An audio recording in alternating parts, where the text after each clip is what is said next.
Last session, our first session, we had all crash landed on in a place we know very little of at the moment, with us all waking up around each other.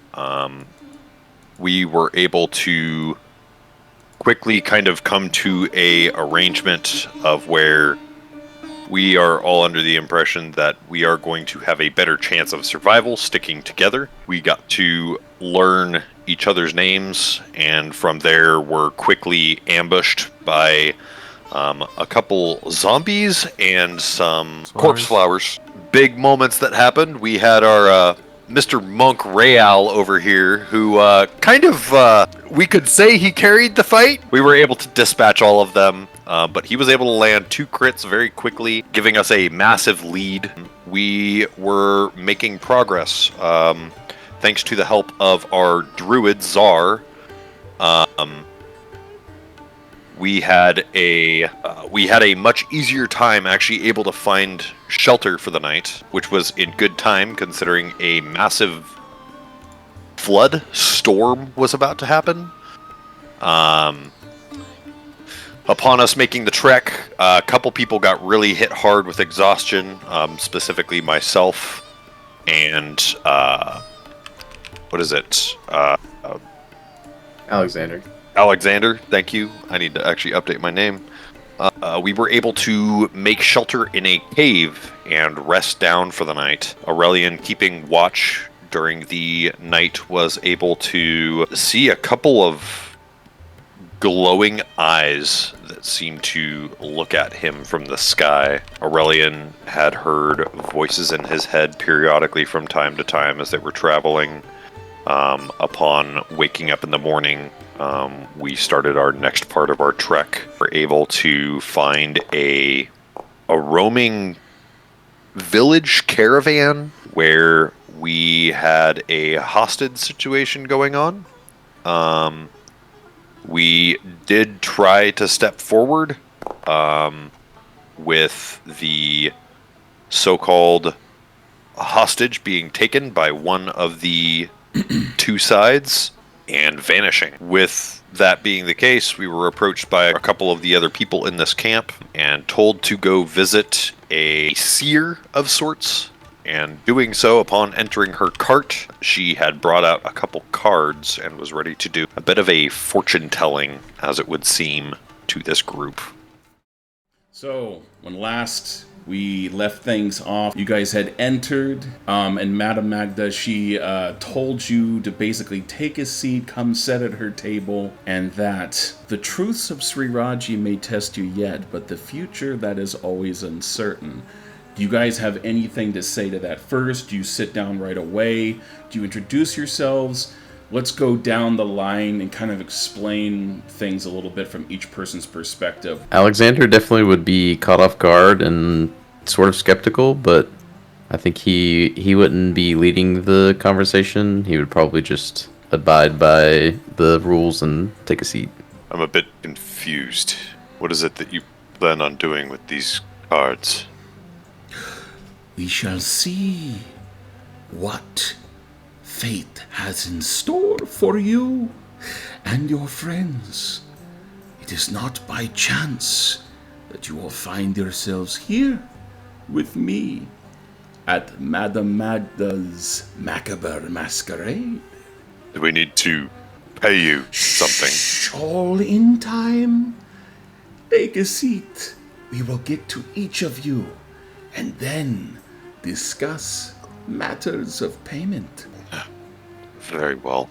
Going over to Caravan. You notice that she looks at you, beaming, just smiling at you, not all taken aback by you being a satyr, kind of fey creature amongst all these other humanoid types for the most part. How do you feel when you see her interacting with Aurelian? I think Caliban is just kind of giddy with them. I mean, we're definitely all out of place, but I think he is just kind of enjoying the show of how everyone seems to be rightfully confused, but also uncomfortable. I think he'll just go ahead and sit down as well and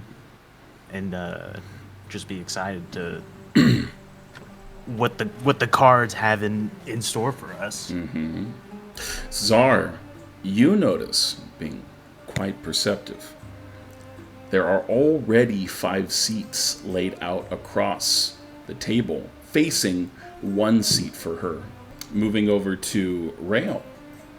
You see this exchange. Alexander, Caravan, mostly quiet, just take their seats, watching the woman. What do you do? I would hesitate at first, not really into these sort of magics, more of a skeptic or non-believer in it. I would prefer to stand. Moving over to Cesar, what do you do as you see Rail kind of like, what are you doing when you stand? Are you just kind of like leaning against the wall, standing in front of your seat, behind it?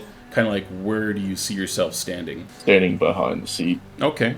Yeah, Zara's gonna be, he's just kind of like inquisitively almost like look at her and just, you already had 5 seats prepared. Is that just usual for you? Oh no, this is a special occasion. It's not every day important figures such as yourselves come wandering into the threads between realms. But how did you know that we were coming then? In due time. In due time. Please have a seat. Readings first, questions after. Well, if anything, this does help, I guess, prove your abilities, should I say. And he'll sit down. She'll kind of wave her hand like this and curl her fingers and snap it back up with a card and then lay it down. You see 5 cards on the table. Now 1 each facing each of you as you guys have all taken your seats. Except one. Well, My dear, please ease your aching ankles. You have walked far. Must you stand amid such a comfortable place to rest? See, she's Oh, looking Rael. straight at you, Rael. It is. It's rude to ignore hospitality like this. Take a load off, my friend. Fine. Begrudgingly grabbing the chair, taking a seat. You take a seat. Your seat's kind of pulled out. All of them are a little bit pulled out. As soon as you see all of your other companions look at you, you're like looking back at each other. You're taking your seat, and you're just kind of, you know, it doesn't really have arms. It's got a soft kind of cushion on it that's like a fluffed up red pillow with little kind of goldish laces hanging off the end of it. As soon as you sit down and she starts to scoot forward, all of your chairs move and just kind of like slide up at the same time up to the table. Doesn't disturb the table or anything, but the candle in the center of the table wobbles a little bit. A little bit of flame dancing there. Now we begin. First, I must ask, are there any of you here who know of the domains of dread? The places between the Shadowfell and, of course, the prime material. A place you are all assuredly familiar with. You guys just shake your heads, or do you? Yeah. Does anybody say anything? If you are unsure about your character's point of view, you may roll an intelligence history check. Let's do it. I would also take a religion. Maybe I have heard about it. damn! I don't think I. Oh.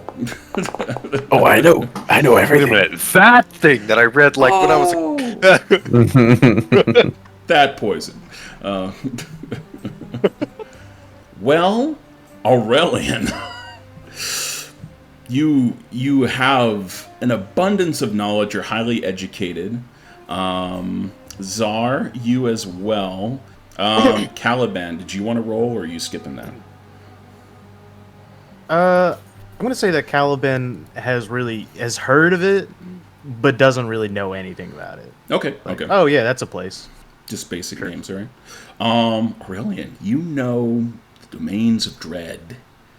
A place, like she said, worlds between worlds, but primarily a location where some powerful entity or being is imprisoned for either crimes or other things committed from ages past, and that these beings that inhabit these realms are kind of like their keystones, their center points. Everything within the domain of dread revolves around this entity and their life. You only know of one by name that you've ever heard of, Strahd von Zarovich.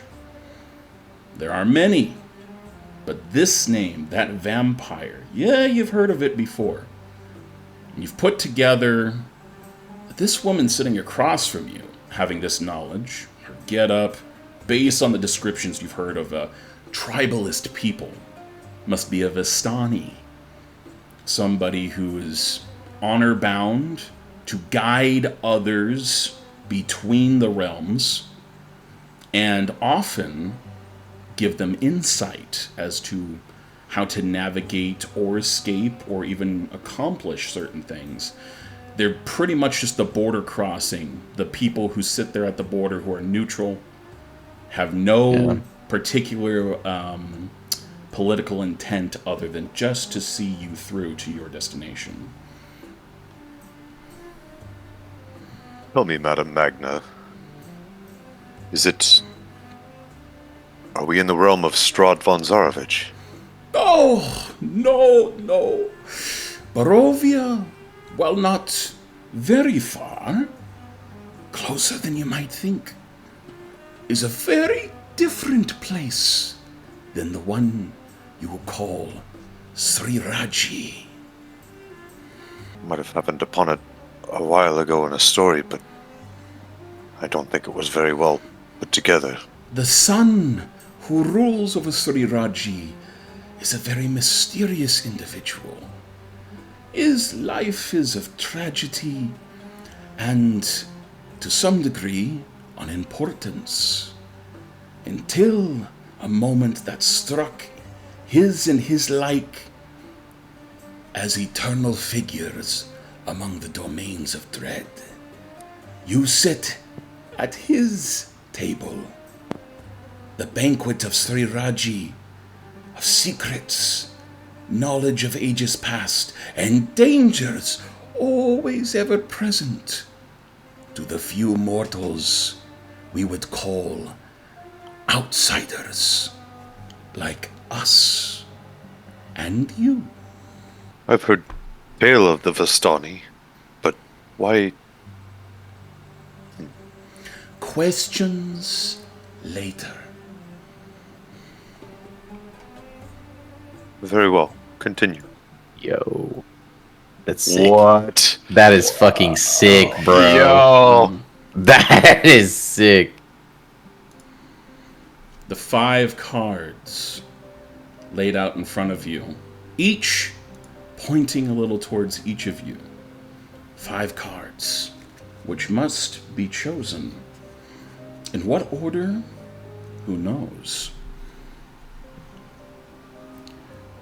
I am but a stewardess of this place. My camp is free to you for walk and trade, drink and food.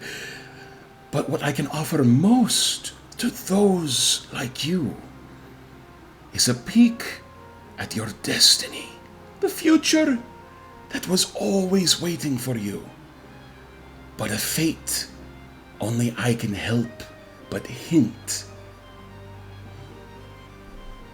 Each of you must pick a card, and through that, I will tell you a story of what must come to be, what you must attempt, what you must sacrifice, what you must find, For if you do not, this place you will never leave. Zar's gonna reach out and reach for a card. Which one do you pick? Immediate off the bat. I love it. Do you pick the one pointing towards you, or do you pick the one pointing towards another? Is there one set in front of me? There's one card for each of you, the 5 cards. She's laid them out in a way that's pointing towards each of you. But do you reach out and grab yours?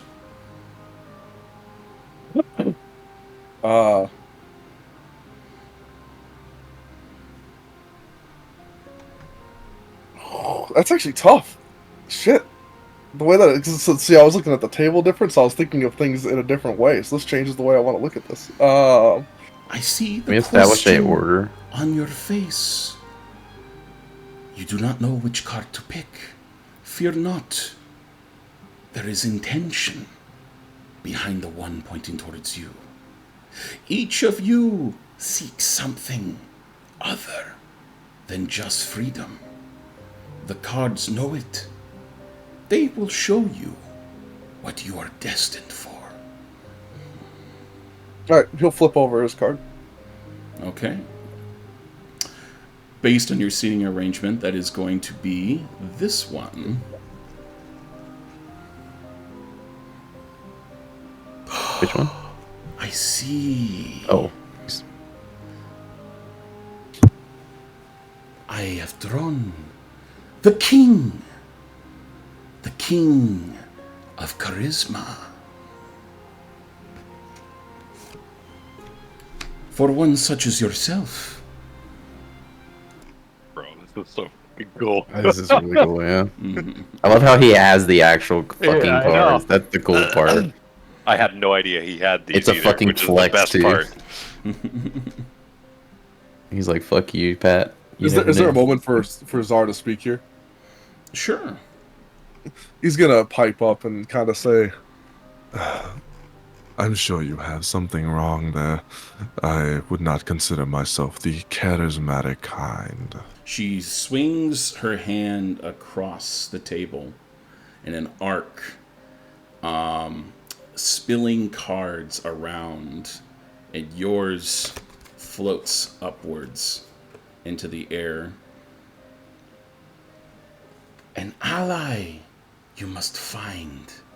An ally that is none other than the Dark Lord's enemy. You will be the one to find this enemy. Deep within the city known as Tavashti, there is a bard who steals others at nights when you wander alone. This bard, is the enemy you must find in order to succeed against the Dark Lord. So what you're saying is I simply have to seek out a man and convince him of something? Convince, perhaps. Seek, to some degree. Simply visit Tavashti during its nights, and it may be you who is found first. The enemy of who? Questions after. You see, she pushes the card towards you to take. You'll reluctantly kind of just like, hard kind of like hand down and just slowly slide it back to himself. Alexander will pick his up. And in order for you to best the Dark Lord, you must find artifacts, objects of great power, but only one skilled at finding things can do this. 3 objects that must be found. 3 that must be located to defend yourself from your enemy, Shar's Bane, Selun's Mirti, and the Ishvara Sutra. Of these objects, duty falls to you. The 9 of Strength. Because of this, you must draw 3 more cards.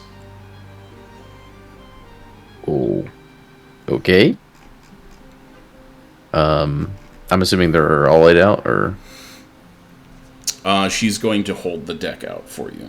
Alexander will close his eyes, reach out, and for the first card, he will telekinetically pull one with his feature. Very impressive. Of which one, before you look, which object were you thinking of first? Honestly, the one I was thinking of was the last one.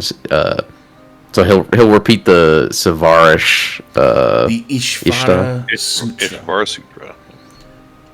To survive this ordeal, you must know truth. And to know truth, you must find the book that holds it. So turn this card around and view it as you would a page. Okay. Good. The Hanged Man. Oh shit. Morbid indeed. Truth often hides where the dead lie. It lies in the Chamber of Shadows. In Baru's only remaining place of worship.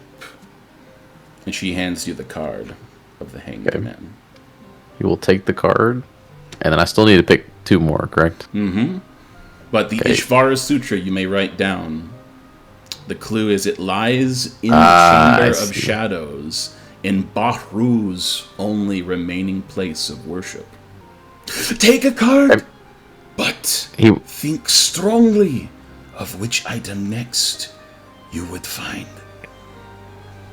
Okay. He again still closes his eyes because he's committed to feeling for them rather than using his own sight, and he will he'll thumb through some cards because it's you said it's in a deck, right? It's That a I'm whole basically deck picking. she's basically holding up. So you Okay. pick Yeah. it. So I just like thumb through some, and then I just pull one out with my hands. Excellent. This one is for the Sharsbane. Gotcha. The 10 of Wisdom. Ah, yes. For with wisdom, anything can be found. And with wisdom, you will need it to find this item. It lies deep within the great apiaries of Tevashti, amongst the animals and plants. Perhaps a druid would help you find this, yes? Alexander kind of looks over to Czar. He doesn't say anything. He just looks to you like, There is one Those are my item own notes. remaining. And we all know what it is. yes, the Saloon's Multro. Saloon's Murti, M-U-R-T. Mirti. Okay, and he will reach for a card. Still closing his eyes just like normal. And of course, this is true to you, more so than many others. For what best is closest to your heart than the Knight of Intelligence?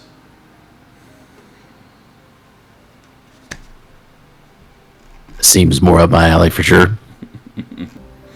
The image of the Maharaja's own father holds it in the ancient city whose ruination was the midwife of this land. You said a picture of the father?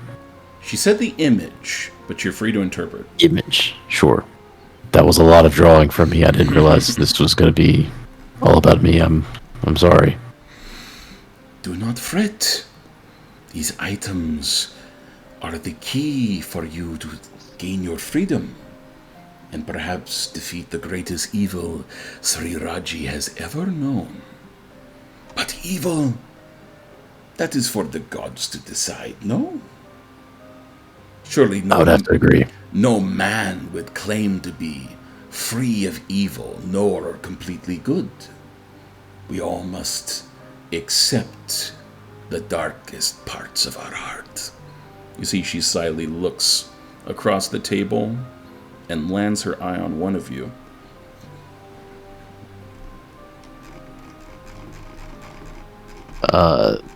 Alexander felt that one for sure. Not saying that I was the individual that he looked at, but I just felt that. And he's just gonna like go bow his head and be like thankful for what she had given. Who was the individual? That's for you all to interpret. I mean, listen. I mean, you can type it to me. Pass it. Oh, actually, can I roll an insight to find out who she looked at, or roll something to find out that she looked at? Maybe perception or something. I don't know. What do you guys think? You guys think I should allow that, or should we leave it a mystery? Probably not. I think we should leave it a mystery. Okay. I like the mystery. Give it to me. Give me the mystery. Honestly, as far as Alexander goes, I think it's an amazing mystery because it gives me the option to play my fucking character and figure out who the fuck it is. It's me, bro. I'm sorry. Yeah, there's two individuals in here that I have suspicions already. Okay. Now that the objects have been found and the enemy has been discovered, enemy for one, the sun, the Maharaja, but for you an ally. The other cards, they will tell more about those you will encounter in this world. Some each of you may make them friend or enemy, but that is for fate to decide, no? Next, please draw your card.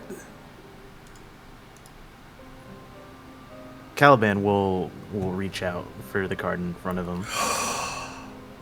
Yes. He'll look at it. Take your card. Ooh. I see it now. The one of strength. For those who have suffered greatly and lost much, the one symbolizes the furthest pain put on the heart. Are there memories, I wonder, that each of you wish you could have had? Longings yet unfulfilled when you sleep. He who holds the one of strength will be the one to bring you all to the one who will give you your memories back. And she holds out the card for you. Sorry, typing. Yeah. Caliban will grab it and he'll do a little run it around his fingers, kind of like a coin, and then just make it disappear. An amusing trick. 2 cards left. Who shall claim theirs and reveal something more? I'll just reach in real quick. Based on your seating, it would be this one.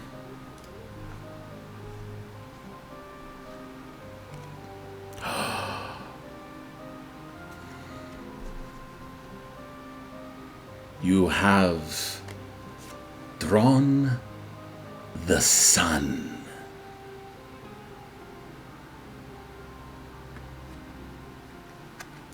For one who seeks to undo the sins of a father, the sun represents he who will shine brightest.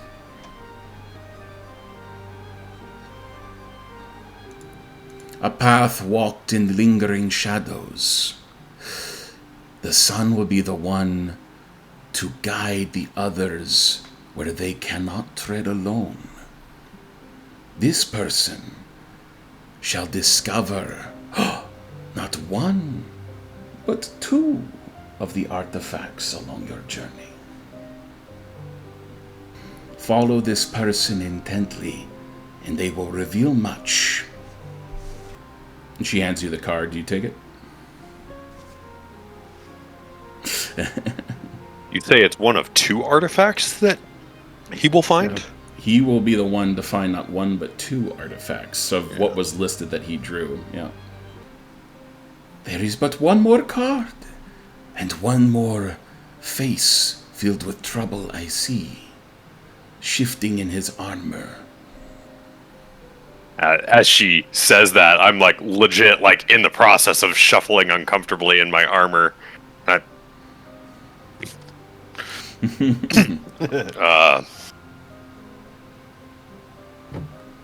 I'll reach for my card.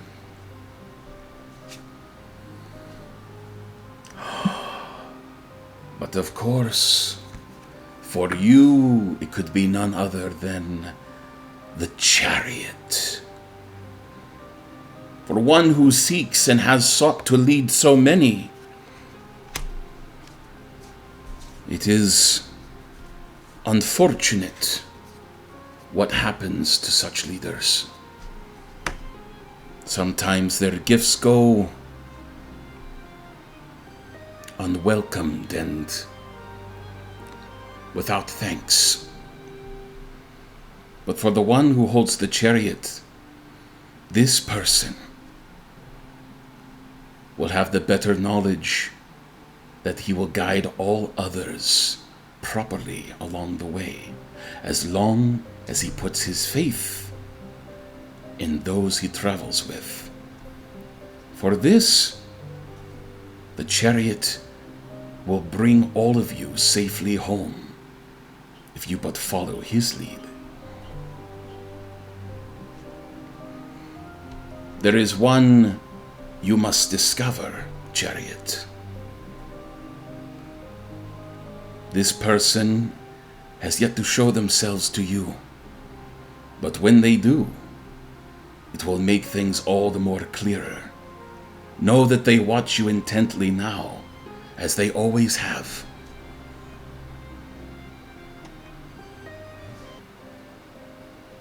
I will grab the card.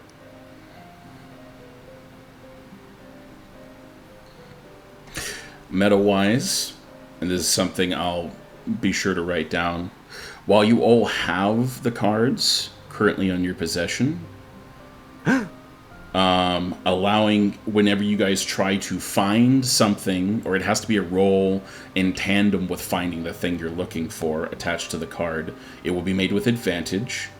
However, the card can be destroyed at any time for an advantage on one particular roll.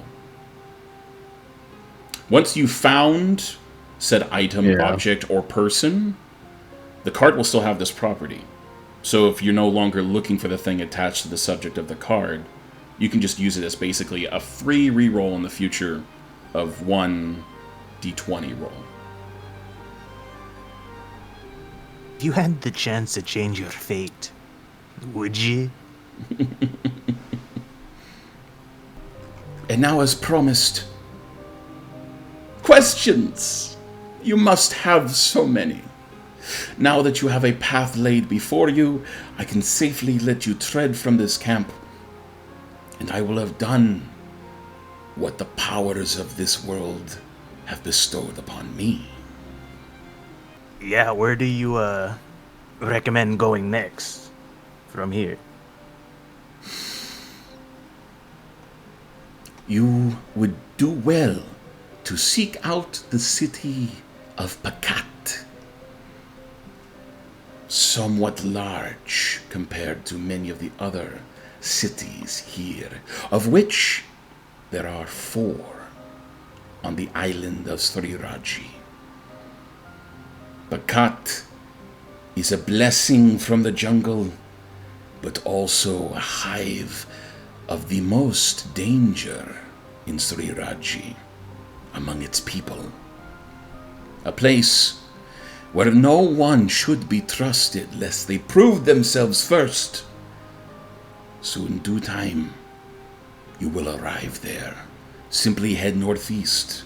Alright then, where is Tavashti? Far to the east, over the river, you will encounter Tavashti. The most fervent and educated minds of Sri Raji dwell there. Yet, danger awaits you. Are there any more questions? Yes.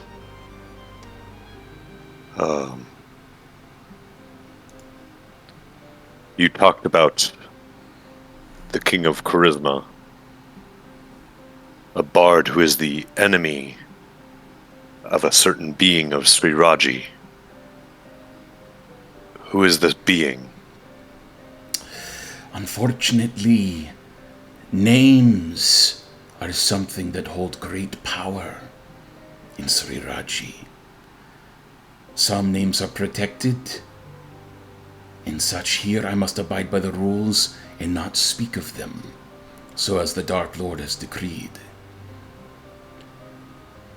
I am not allowed to speak his name, so I must say the Sun, or the Maharaja, as he prefers to be known. This being of which I have guided you towards has such magic placed over him as well, so that those he does not wish to find him first. Don't worry, lads. The one of strength will watch over you. Come now, speak! My time grows ever thin. You see she rises up now, standing as she once were, but now all the many cards dance around her in anticipation. What is home to the jungles of this place?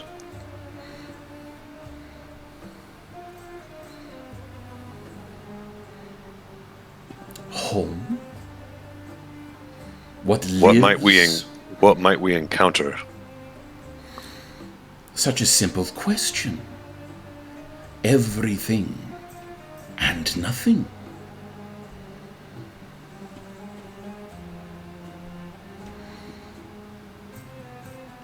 The beasts of this land are sacred. They have also similar spells to the one I mentioned before.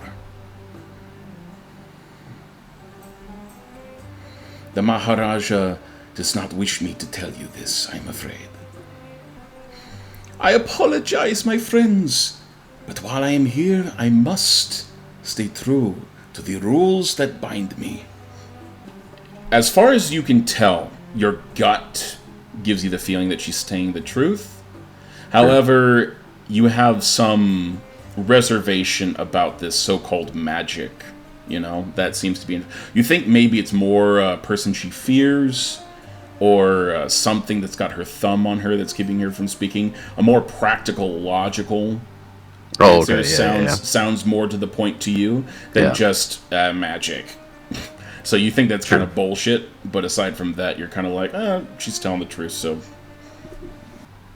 You speak of this city of Pakat.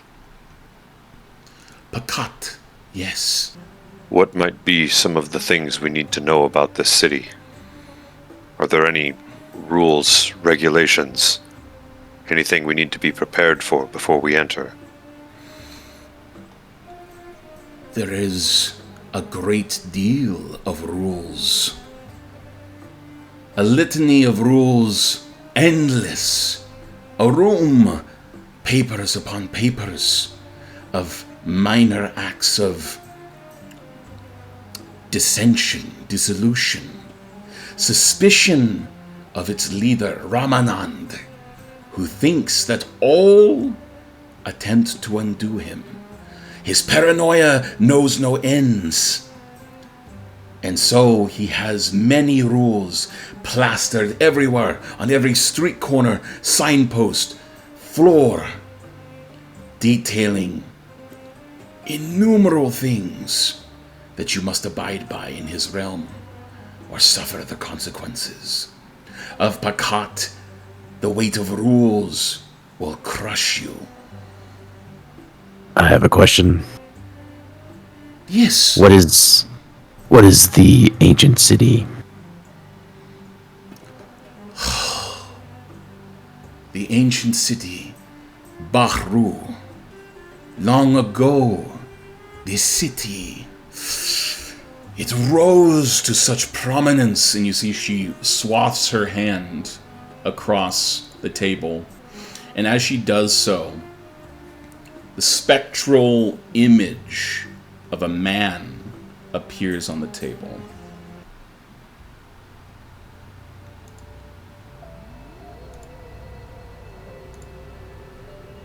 She shuffles the deck faster and faster. Cards twirl and fly as they were before. Telekinetically? Maybe. As the blur, a faint but definite figure emerges, a well-dressed man in a flowing red robe. His hands are on backwards. Ignore the image. And an inky black void floats where his face should be. Yes, whispers Magda, as if reading your very mind when you mention Baru. You can see him, can't you? The one who brought you here. The master of the realm. He towards whom the shadows lie. Such is a name that was gifted by the very dark powers of the Shadowfell.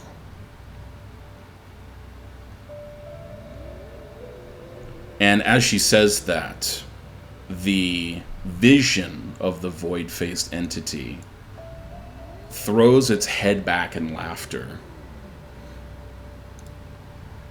And a shadow leaps from its shoulders. You see this outline brimming in black fire. Shadow flames. Rael, can you go ahead and give me a quick Arcana check?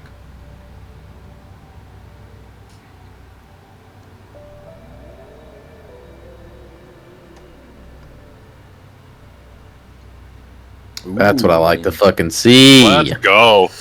Rael, you can see through this.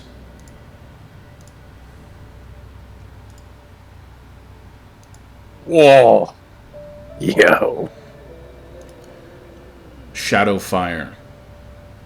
It obscures everything and it burns everything. A vision of such conjured from the nine hells. It obscures what its wielder intends in addition to destroying. But this entity, it seemed to have used it in such a way to obscure itself. And even in this vision, this hologram that appeared before you, all of the rest of you could see that obscured kind of black fire. But Rael, you see this illusion for what it is. You see a man, a tiger, were-tiger maybe? Could it be? But the two left hands doesn't make sense. Red glowing eyes unlike any you've seen before. Demonic in nature with small yellow irises. And Madame Magda continues as the entity is laughing.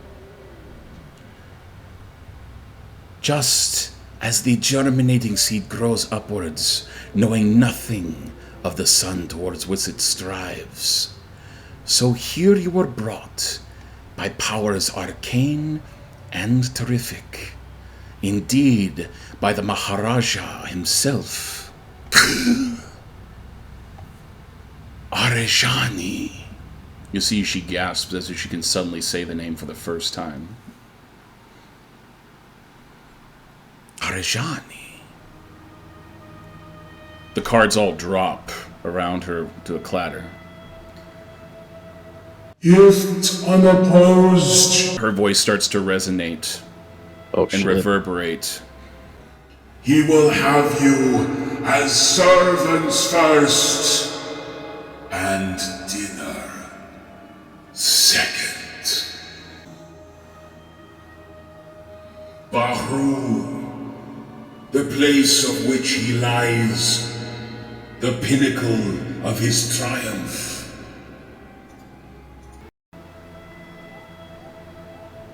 The entity itself swirls. Endless maps, cartography appear in the background. Maps of different islands from the material plane, kingdoms. Arejani, the Dark Lord, the Master, the Son of Sri Raji. Here is his prison and his paradise. Trapped in endless cycle, he feeds upon those he deems worthy. But outsiders, he hates more than anything. For this world is his and his alone. And so it was prophesied before his birth that outsiders would come and eliminate him and steal him from his paradise.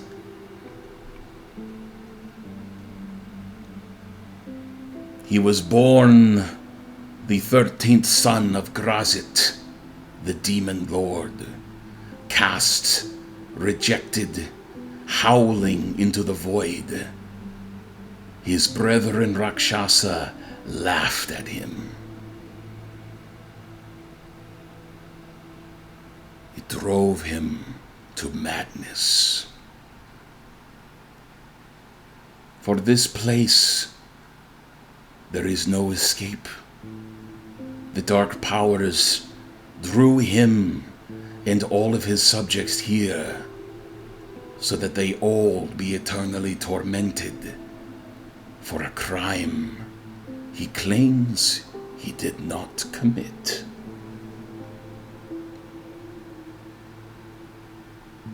Each of you have suffered a similar fate. But for what are your crimes?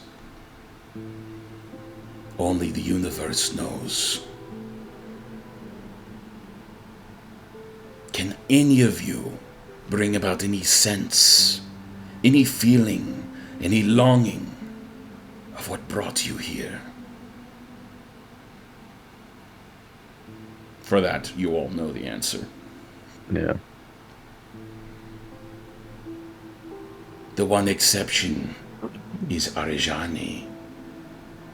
He truly knows what he did, but he does not deem it wrong or a sin. One amongst you has brought him from his slumber. The clouded image begins to fade from the entity.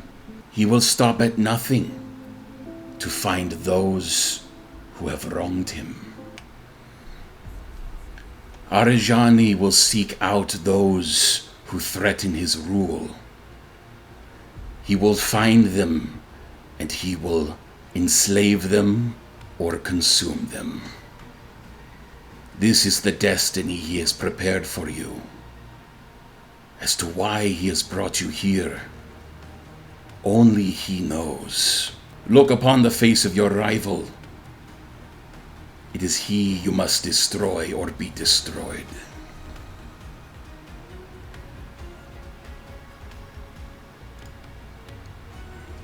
And as she does this, the image of just the figure of Arajani suddenly disappears.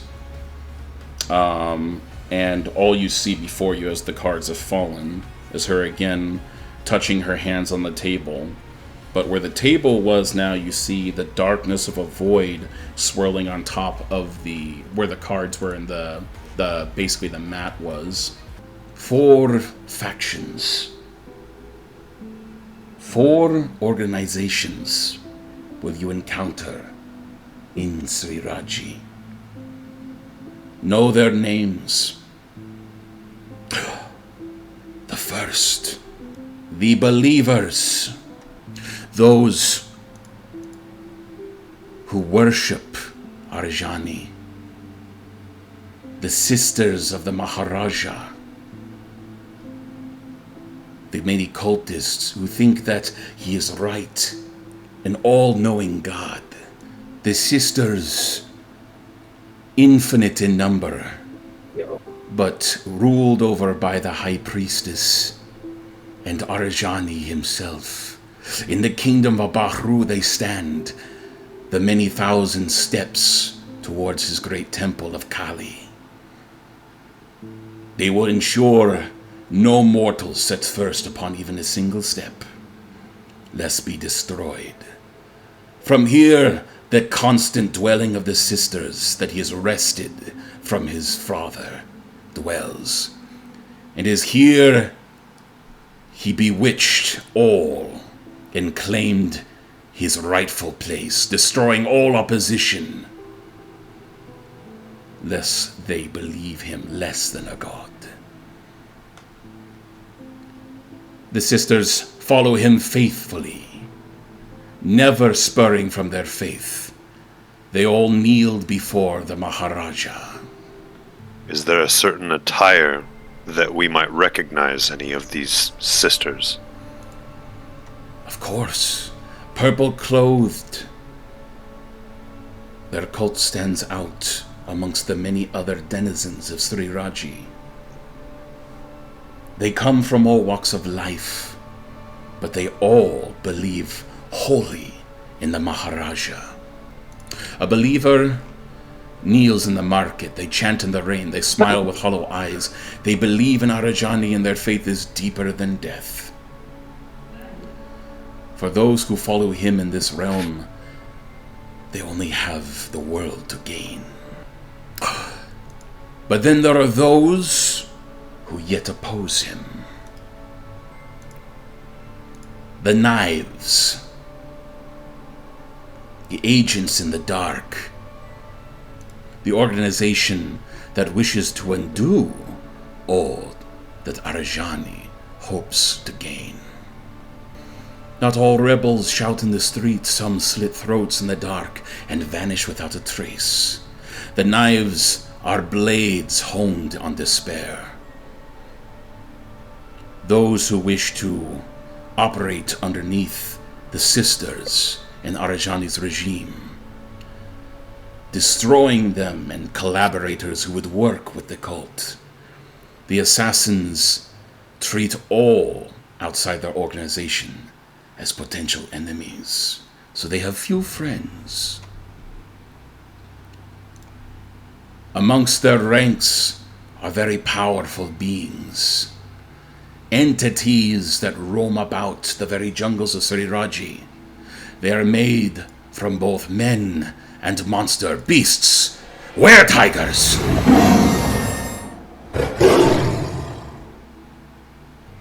So tread carefully when you meet one. You never know if they are man or beast. Any symbols, any marks for these people that we need to worry about? Nothing so obvious. The knives But could where? be friend or foe, and they do not want to be found. If You say were-tigers are more probable to be among their company. many outcasts, such as were-tigers, yes. For those who suffer with the lesser affliction, they're deemed to be enemies of Arajani. Despite the characteristics they show, many wear it both with pride and with disdain.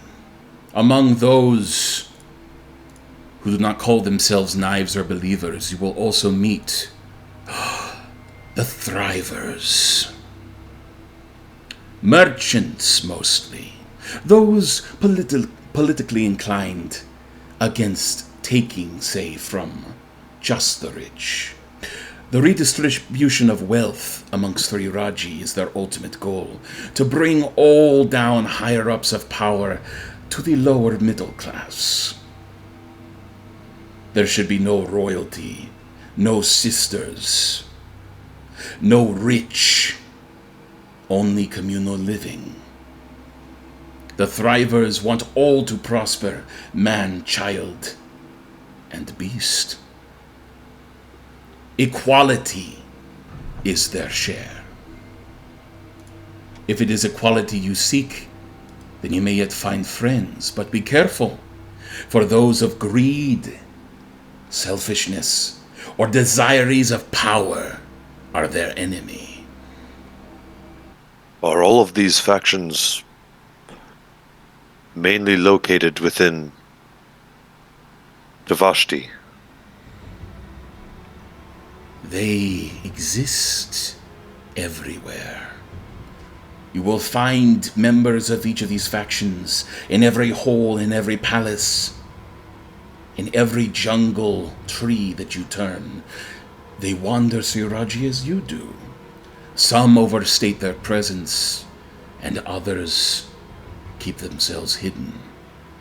For amongst the regime of the believers in Arajani, the Maharaja, there is no safety for them here. Does all four of the factions, or any of combination of them, have any alliances that we should be worried about? Good question. There are no alliances between each other, if that's what you mean. I just wanted to make sure that we wouldn't have to worry about a double agent of sorts. For that is still a possibility. And mayhaps some of you will fulfill such roles. But know that each of them has very long memories, and they have been around for decades. Wrong one side, and you may find friends in another, but wrong two or more, and you will find many entities across all of Sri Raji that wish to see your heads on spikes. There is one truth amongst all. They must abide by the rule of the Maharaja, at least openly. And the last and most hated in all of Sri Raji, those beings known as the Offslanders. There is no greater threat to Arjani's rule than an Offslander. No more hideous sight to him than that of the serpent-blooded clan. The jungles remember their cruelty. They speak in forked tongues and carry poison in both hands. But even the sisters will not tread near their domain. Far to the northeast, on the far reaches of the island, furthest from Bahru, there exists a city the others would call Muladi. They believe that spies, Offlander spies, exist everywhere, poisoning the children, turning them into snake half-breeds with scales adorn their skin, forked tongues, and the smell of rank perfume across them. A sickness and disease spreads across all of Sri Raji. You can see the victims of the Offlanders in every child who walks hungry through the streets with scales adorned by flesh. But this is what the people say. What you see What you find is for yourself to discern.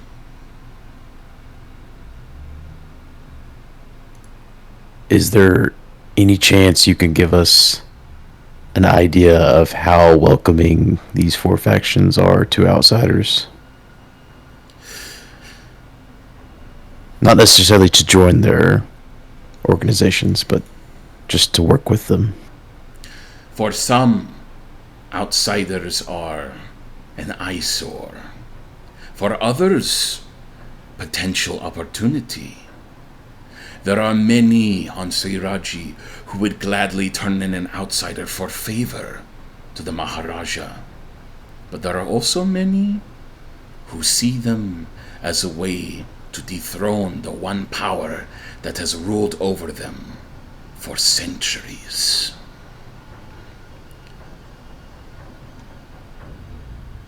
You must choose who you interact with carefully, for as soon as you are discovered to be an outsider, any one of them may choose to use you for their ends. Is there anything that we can use or do to make us look less like outsiders? Of course! For you have dressed yourselves, unfortunately, from the eras from which you have come. And for that, we have gifts to bestow upon you. And she's going to ring a bell. And a woman's going to come in holding cloths, turbans, miscellaneous fake jewelry, kind of stuff that's cheap manufactured, some brass, gold. That's pretty sick. There's a selection of different face masks and things like that. Most of it seems to be Vistani gear. A little bit cobbled to look like maybe Eastern Indian garb, to a sense. So basically what you guys can do is you guys are each going to get disguise kits, and you get to decide what your disguised appearance looks like as far as cobbled together wear, right?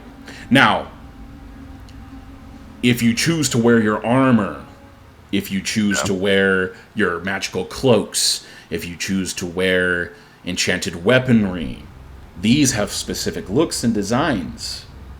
It is your choice whether you choose to equip these things and have them on openly to gain their benefits, or to unequip them, take them down, right? As for the purposes of attunement, we'll say that as long as they're touching your person, they work. You've got to roll up a cloak of, cloak of, why am I blanking on the name right? Protection. Protection. Yeah. As long as it's on your person, touching you somewhere in a backpack or stowing you somewhere, while you have physical contact to it, we're going to say you get the benefits, right? If it's something that is going to float out in front of you, that's going to be an obvious giveaway, like dancing rapier and stuff like that, right? Yeah. I'm just going to say, so you get the benefits of said wearable objects as long as you are wearing them. Right. But there you go. However you want to hide those things is your choice. Cool.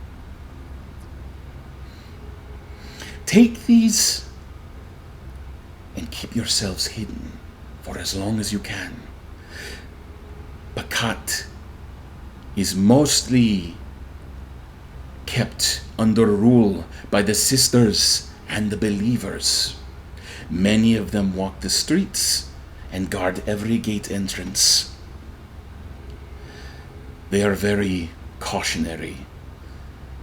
They can discern through much. Perhaps those among you who can aid others in disguise or subterfuge will help you.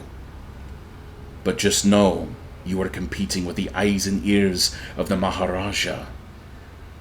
And what walks this realm obeys him, whether it is two-legged or four. He can interrogate man and beast alike, and all submit to the inquiries of the Maharaja. That which crawls, that which climbs.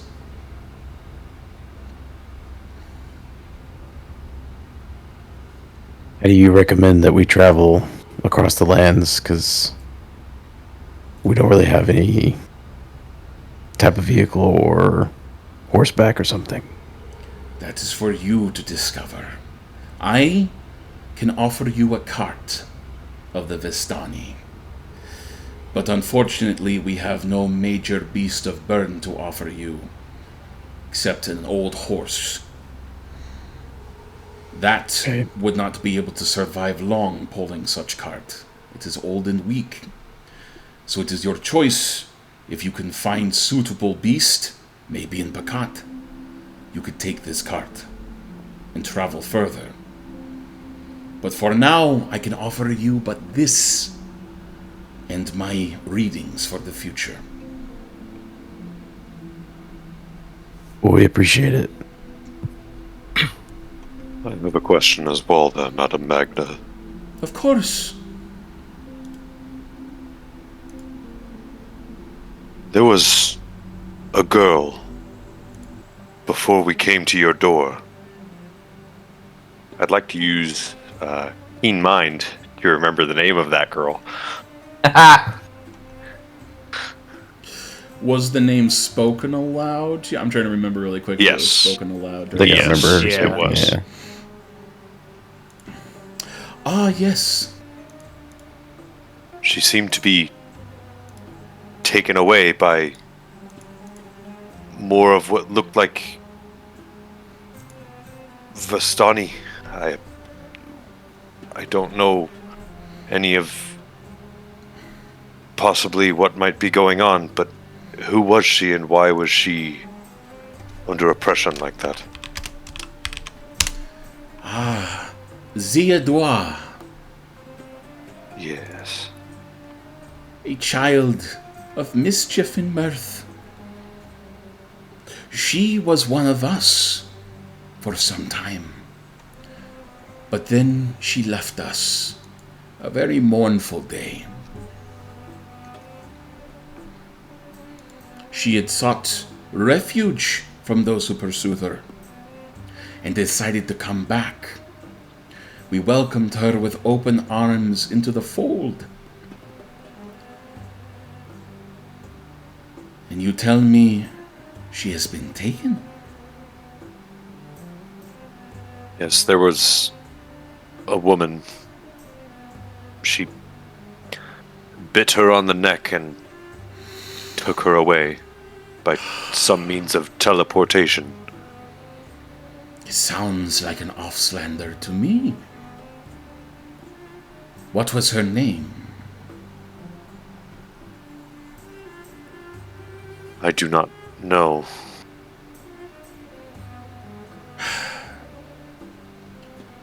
There are few who would be so bold in my encampment to take one of our own.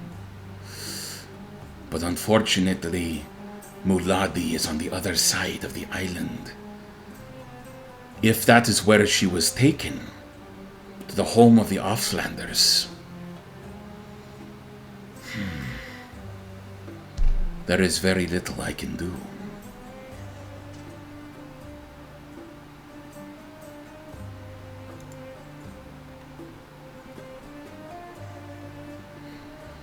I must ask, can you seek her out for us?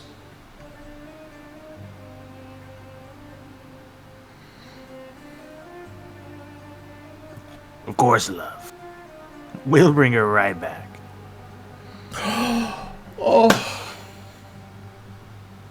Hearing those words, I know I can count on you. But of course, I will not leave you empty-handed for such a venture. Please. And she pulls out a small rack of potions of healing. Question. Yeah. Thank God. Can I discern if Caliban was telling the truth that he wants to get her back or not?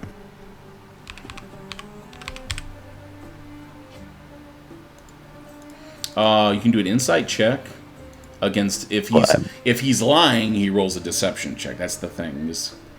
Make sure you roll it behind, so that way none of us can see Yeah, it. exactly. If you're lying, just switch Caliban your role to GM role, private GM role. Give me 1 second.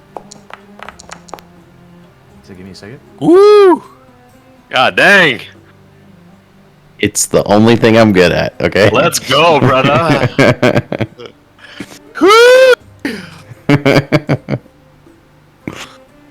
It's honestly the only reason why I took one thing in Rogue, too. I see you looking at each other. I'm just like, All right. She looks over at each of you.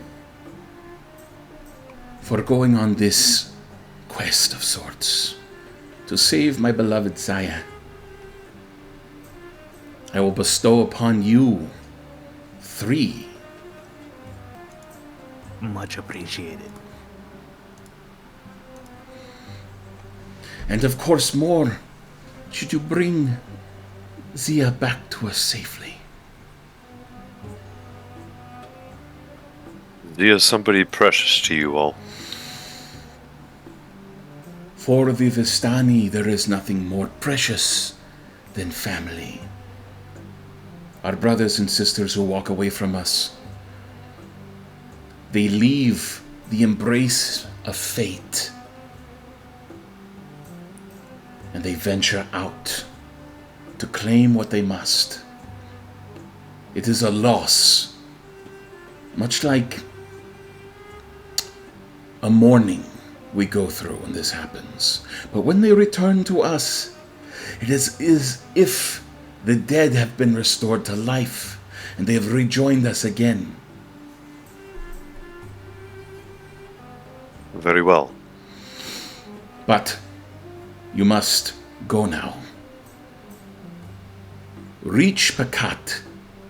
Do what you must there. And we shall see each other again.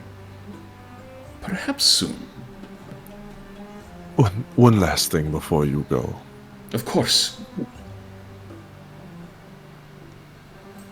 You say that one of these groups is snake-blooded.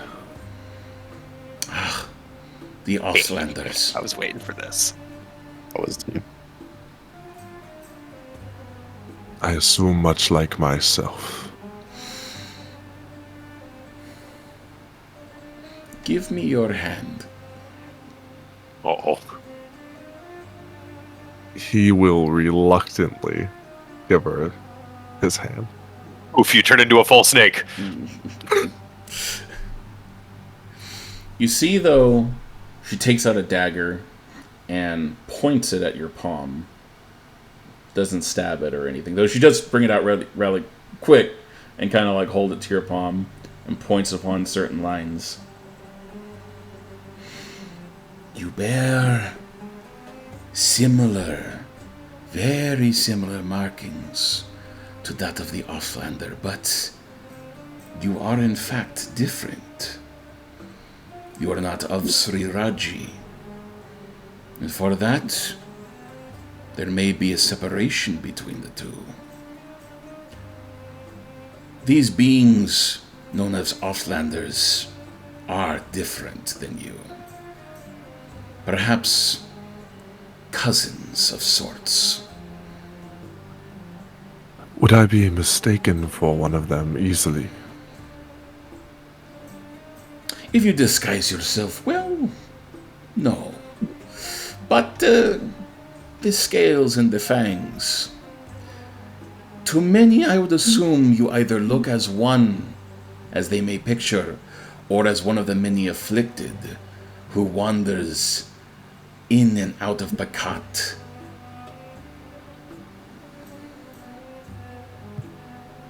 Alright then. We call them the oil-blooded.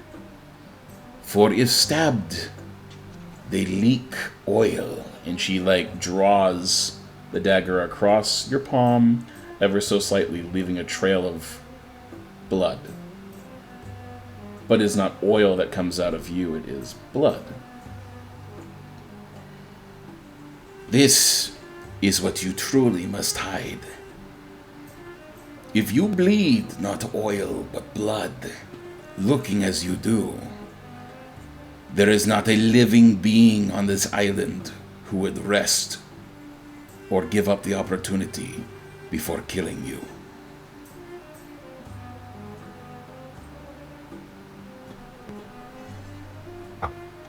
Yeah, that's not ominous at all. I am afraid you bear much of the markings of the enemies of the enemies of Arjani. There will be much you must avoid while on this island. Well, it's a good thing that I don't fear much then.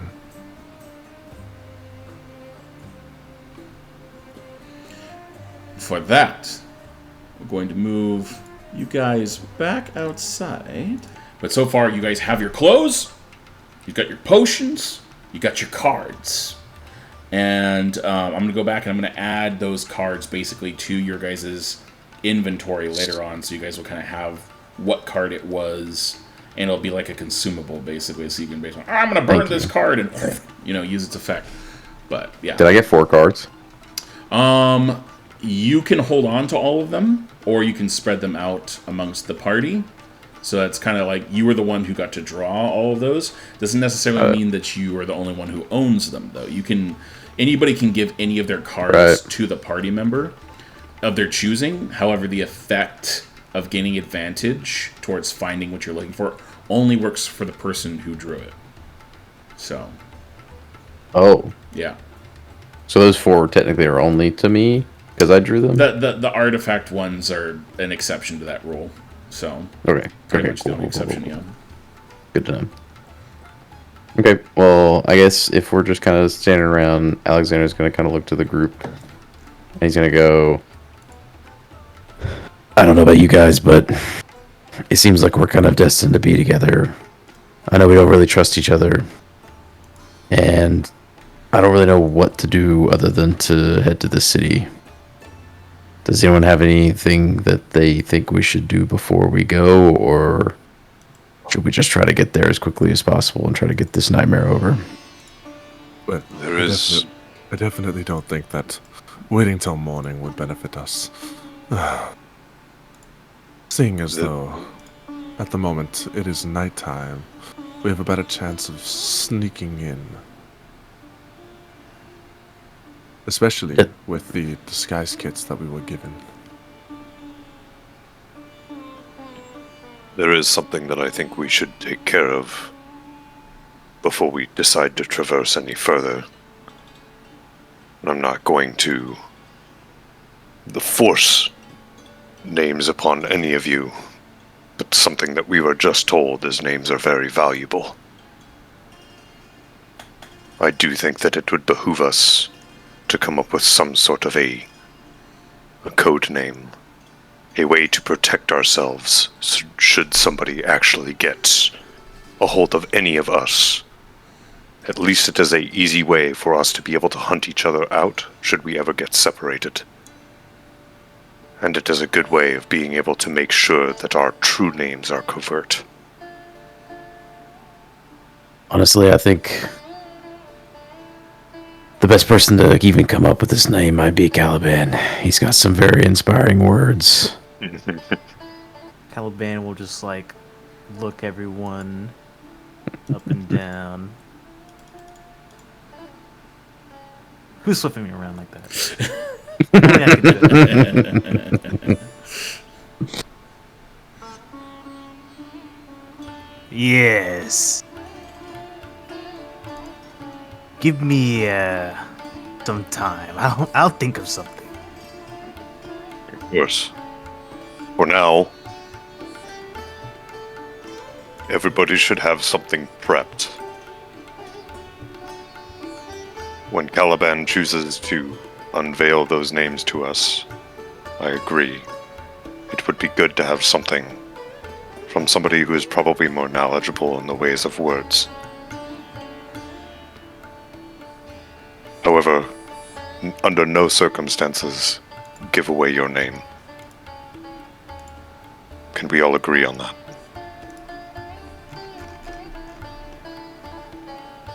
I agree. of a backhanded compliment, no? Not at all. Oh, okay. I am definitely not somebody who has the finesse that you do, my friend. Oh, don't sell yourself too short.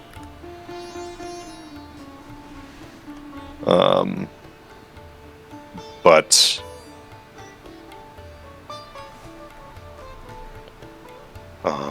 I will trust your judgment. Cesar. If you think we should make it into town, you have not led us astray so far.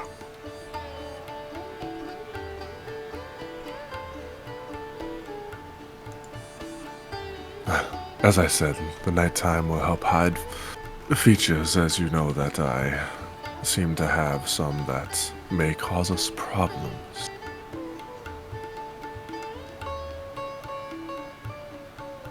Very well. If anyone is needs our- to be disguised, definitely me. What is our plan once we go into the city? Well, I would say to seek out this person who can give us back our memories.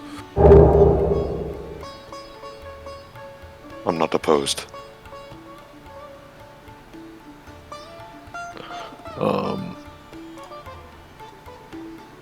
We know that they were in this city.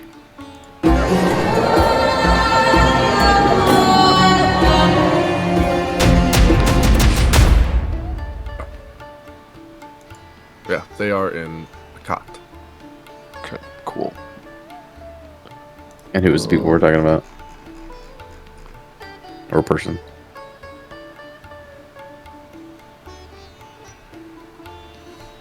Well, It'd be about 1.7 hours for you to traverse from this point towards the city.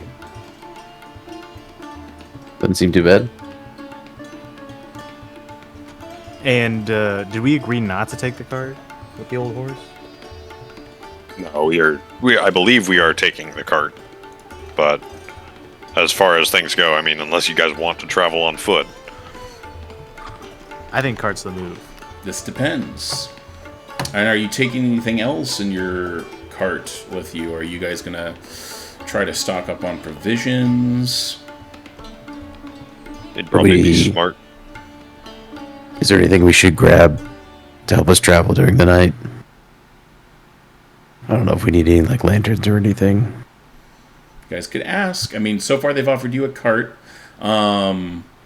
As far as those of you with dark vision, you'll be okay. Those of you without will be relying on guess that's light, true. like Caliban's light. If you don't take a lantern, right? Oh. So I totally forgot about his light thing. Yeah. Never mind. I wouldn't even ask that question.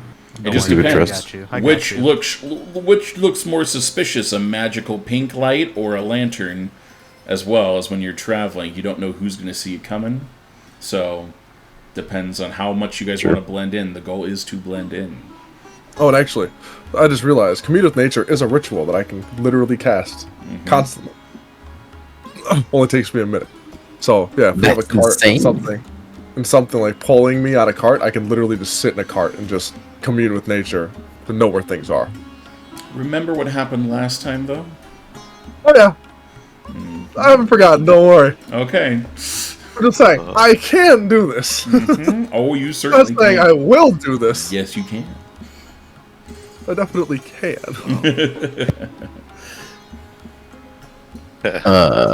Frickin' cat. Alexander will look to Czar and be like, wait, who suggested the cart or taking the cart? Was it Czar or was it Caliban? It was Caliban. Okay. He'll look to Caliban and be like, if we take the cart now, the only thing that I worry about is slowing us down and possibly putting a target on our back. Just because we're so slow. My thought process was, since it's so close, or rather close. Actually, I don't know that's close, sorry. if we find out that it's too far and we have to travel back to the cart, it's obviously not in our best interest to leave the cart here, but I'm just taking the risk that it's not too far to the city that they're talking about, and we can get a better horse and come back for the cart. I'm not saying we have to do that. It's just, it seems like a more efficient way of time. That's Especially if also we find the other the girl. I forgot her name. Zia Dwa. Zia. Zia Dwa. If we find Zia Dwa and bring her back, then it's just all more reason to come back for the cart. Also, we don't really have a lot of stuff that we need to bring. Well, That is also considering the fact that if we do leave the cart here, if it will even still be here upon our return. I mean, These if people are traveling people. we leave it in the city, it could very well be stolen. We don't know how these people act yet. Very true. Better safe here than somewhere we know absolutely nothing about.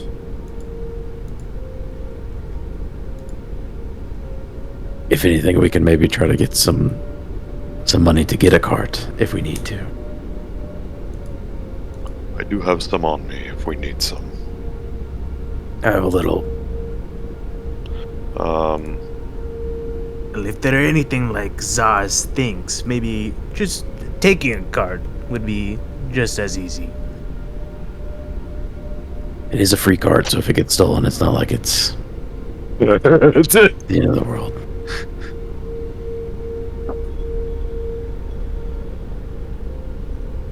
Alright, I'm team cart. Ah, there we go. You've convinced me. Well, as far as this cart goes as well, what does it currently have? Is it open and exposed? Does it have a sheet cover to it? It is a two-wheel. It's a four-wheel cart, no top. Basically, is kind of a glorified wheelbarrow, really, and has enough of a back end to it that you could guys all kind of sit kind of close together. If there was also a person driving as well with a seat up front, so it's very much like many of the carts you see around here, just without the covering on it. It's basically an old Vistani cart. I am going to see if, for one, there is a way to be able to, for one, get something more than trail rations for us. Something like, doesn't have to be anything super glorified, but something that's at least a little better for on the road meal than comparison to something like trail rations. I would like to be able to see if there is a possibility to maybe get some, like, maybe like a blanket or two, and see if there is a possibility of maybe something a little more pungent, maybe like a bottle of wine or something along those lines. Keep us warm if we get cold, something along those lines. Of course. Yeah, I mean, they do have blankets, and they would sell them to you for 8 silver pieces. Okay, done. Okay. How many do you buy? 2. 2? Okay. So that'd just be basically a gold piece, and then just convert, because 1 gold piece is equivalent to 10 silver pieces. And then you're just going to have to subtract another gold piece, and then convert how many silver pieces you had left, which would be, I believe, since it'd be 16, you'd be looking at 6 silver pieces you'd have left over, and minus 2 gold. Yeah. And then I'll add that to your inventory. Okay. Are the blankets Next meant to thing. keep us warm, or? Yes. Generally, they are meant as for one, just in the cart in general, a way to keep somebody warm if cold is breezing by you, anything like that. Trying to be thoughtful of the rest of the people in the cart. It's a thick quilted blanket that will keep you warm in cold weather, so yes. So specifically, it does give you protection from cold elements should you decide to sleep in a location without a bedroll, or just to cover yourself up, not in your bedroll, not laying it out, right? You're not going to lay your bedroll out while you're on here. So in the efforts of travel, treat it as if you were wearing cold protected gear while you have it over you during travel. So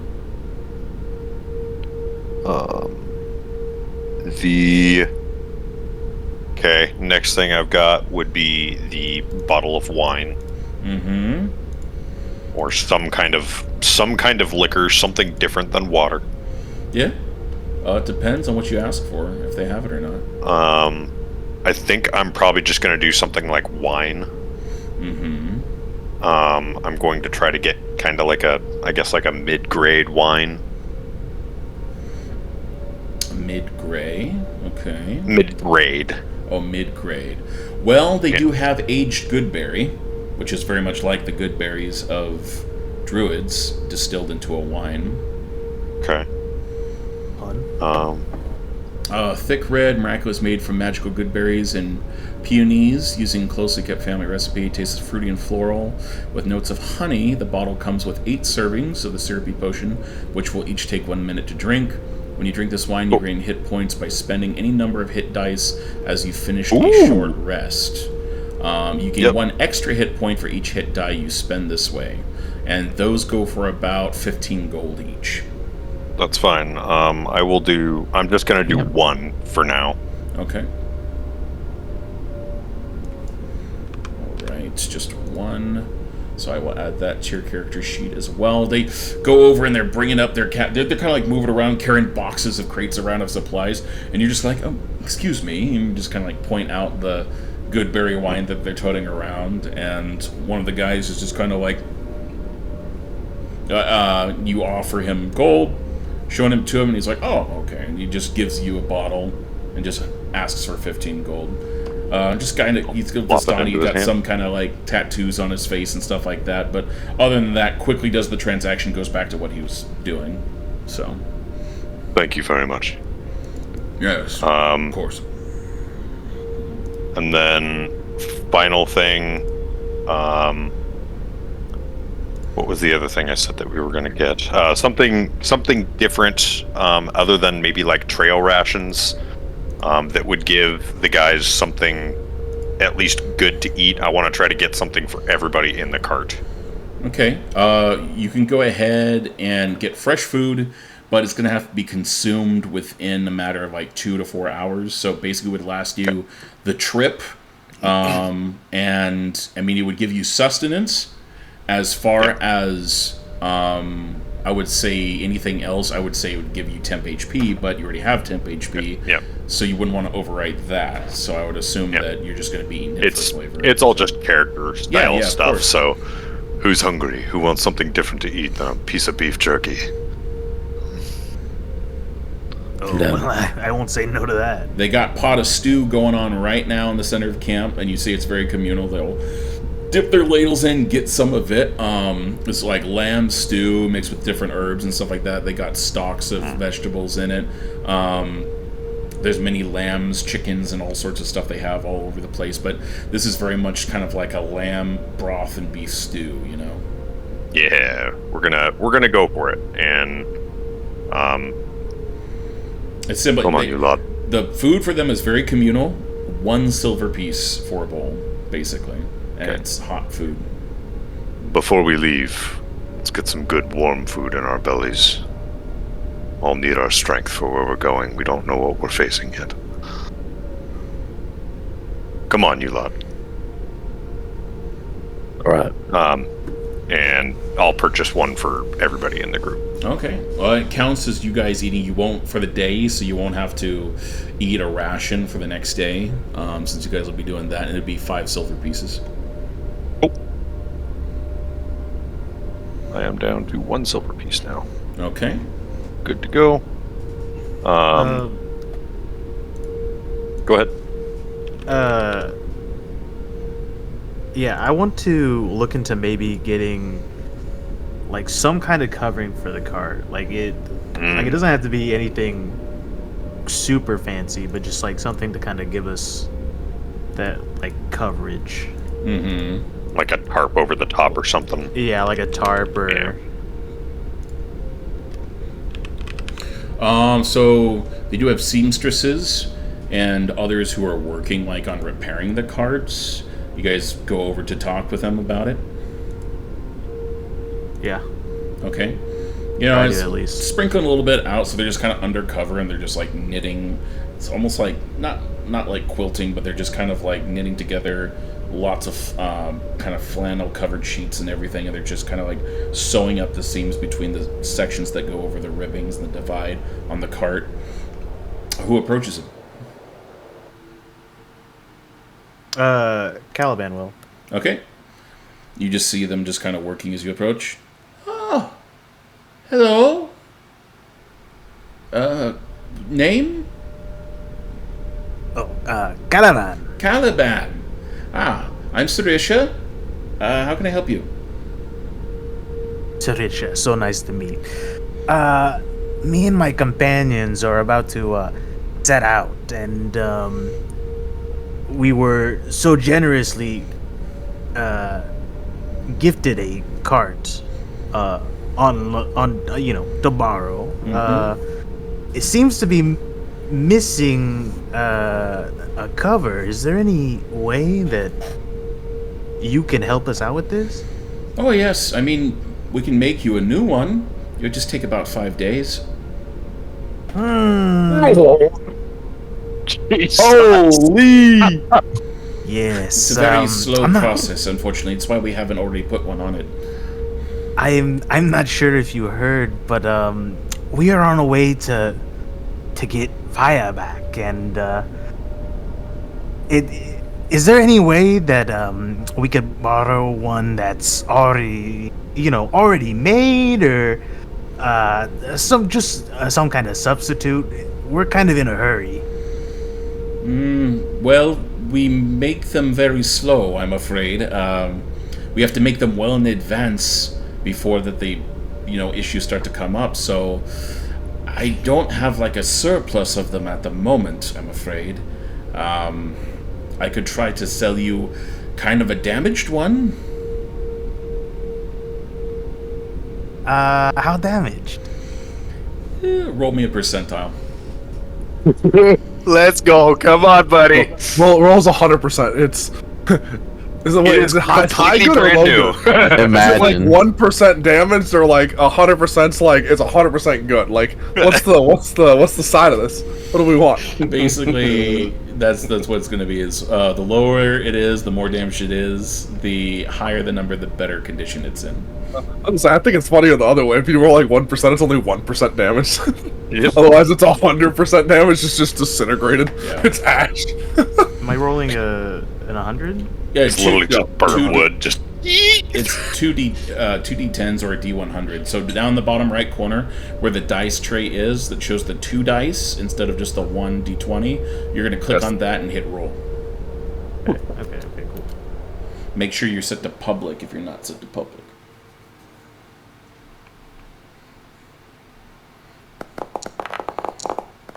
Yeah, it's pretty. I'd have to say we're probably going to take 3.5 days just to get that to where we can fit it. Wait, does anyone have inspo? What was I say before he does it? No, not inspo on this. No. Well, we're not playing with 2024 rules, so I mean, yeah. I'll use my inspiration. No, there's no inspiration on that. So Yes, I understand that these are made to order. Is there not by any chance you have one that we could just borrow? I promise we'll bring it back. unless I took one off of an existing cart, which would leave people without shelter for the night, I'm afraid not. Alright, kill everybody. I'm sorry I can't be of more help. No. We should have asked in advance. Thank you. Of course. She goes back to what she's doing, but Yeah, you can tell looking around. Everybody's got just enough that covers everything. Their tents, the carts all around here with good protections. You see some of them are also, they seem to be kind of like doing something. Some of the more magically inclined are kind of like waving their hands over some of the tops. Almost like it's creating a barrier that keeps the rain from rolling onto them, right? And kind of preserves them a little bit.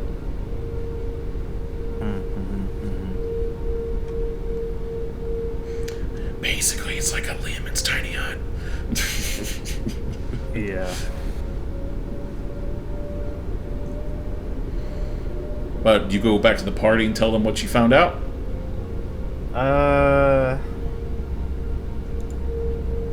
How many blankets would I have to get to cover this cart? I would Well, exhaust all of my if you're doing a options. blanket, I mean, it's gonna protect you from like weather and stuff for a most part. You'd have to sew. You'd have to have a sewing kit, tool kit to sew them all together, and then even then they're not properly like the same material. They're for comfort. They're not for protection, like to endure water and all that. So you'd still have some leakage. It'd be a little bit of shabby, but it would get you through the day. You might have about 8 ruined blankets, though. It'd be about 8. It is definitely more for privacy than protection. Gotcha. Well, I mean, if it's a privacy thing, just one's enough to cover a person and give you privacy. So I mean, it's big. They're big quilts. But like for the cart. To like drape over. We don't have any actual circular point to it. It's literally just an open cart. Yeah, exactly. Oh, okay, gotcha. Yeah. I misunderstood. Okay. No. Okay. Yeah, that's what I was thinking too. So. All right. Yeah. Then I'll go back and just relay what happened, what I gathered. I don't know. Hold on. Maybe we can trade a card. Yes. I would just save you guys some time, because we're already at almost another hour since 8. It would take more than you have to trade to get a cart from them, from a Vistani. Their carts are like their homes, and considering nobody's willing to give up their home for pretty much whatever you have. Yeah. Your best We'll have bet to is acquire just to Squire. get as quickly as you can probably to the city, and wherever your cart is that you can stash it, it's something to get you there where you all don't have to walk. If some of you are pulling it with the old mare, right, it saves you a walking trip, so you don't have to worry about that during the checks on the way out, like constitution checks. But yeah, I'll kind of approach Caravan and I'll put a hand on his shoulder, just be like, it's refreshing to see somebody care about people that they've only just met. We appreciate it. We'll be fine. We just have to get to town. Caravan will look up at him and just kind of give him a weathered smile. It's like, well, I did my best. now the question is, do you guys want to go in the morning, or are you guys going to head out right now? What feels like the best move, since you guys discussed using the cover of darkness? I believe using the cover of darkness is still the idea right now, so I believe we're going to be taking off as soon as we can. Okay. Before we go, I would like to try to disguise myself. Yeah, Okay. I think that's a good idea That's for right. everybody. Let me get you guys the disguise kits really quick. I'm gonna have to While add he's doing for that, everybody. if I seem a little flustered in anything, my dog just ran out of my house and I almost lost him, so I'm a little flustered. Not killing the mood. He's fine. Everything's okay. I'm just a little flustered. Gotcha.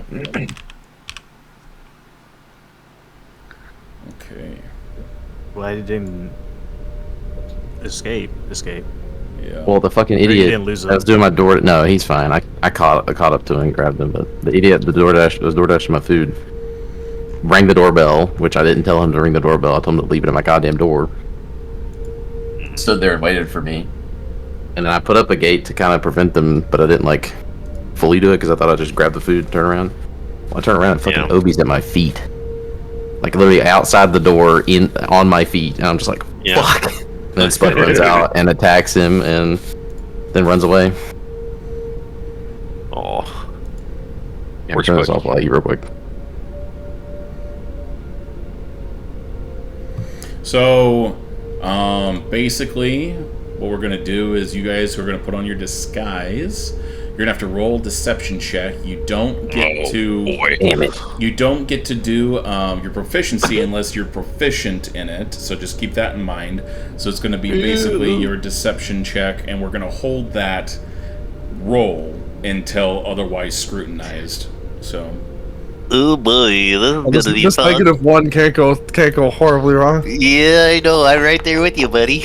Let's fucking go. Ooh, nice. Oh my god.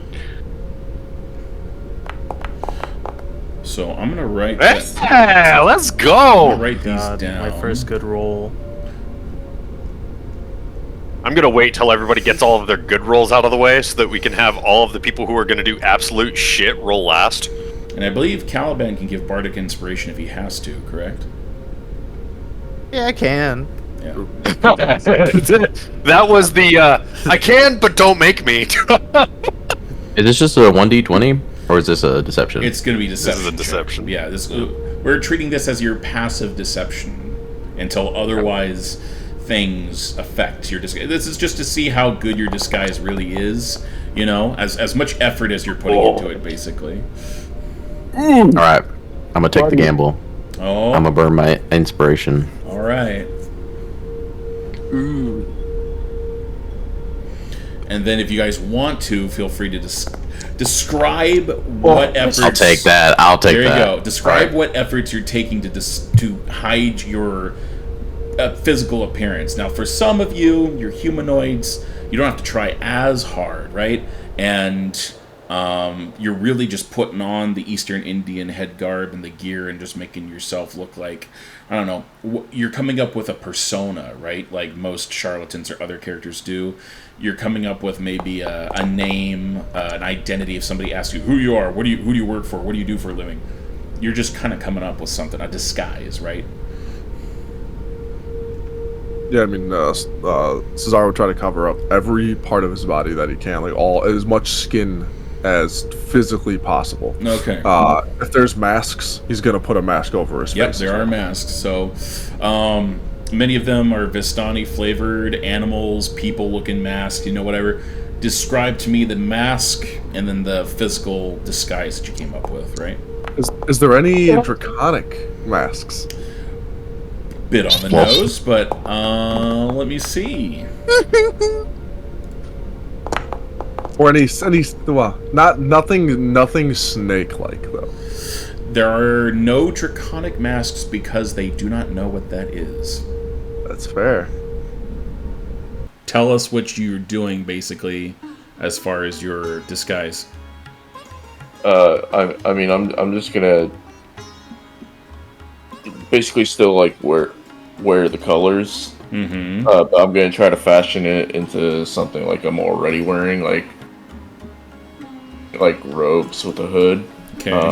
And then probably wear a mask over my face, and then I'll probably wear. I'll do. What does the mask ring. look like? I mean, like, is it an animal or just a blank mask, cloth mask? What kind of mask are you thinking? I'm thinking. I'll just do a cloth mask. All right. Does it show your face at all, like eyes or anything, or is it mostly like? Yeah, my eyes. Okay. And what about? Is that out or is that not out from your artwork? Wait, what? Your ears. We'll have they'll be covered. Okay.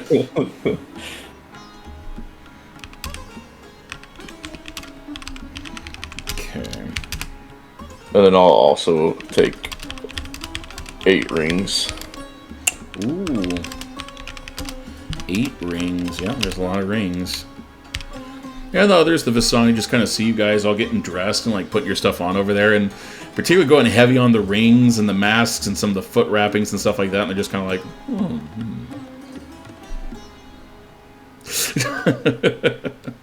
And I'll grab one necklace. One Nicholas. Okay. All right. And as you guys are heading out, is there anything you guys have to do before we move on? I don't think so. Okay. I steal Aurelian's armor and put it on myself. What? Where do you guys store the things you're not wearing, like your armor or Aurelian? Are you putting it in the cart?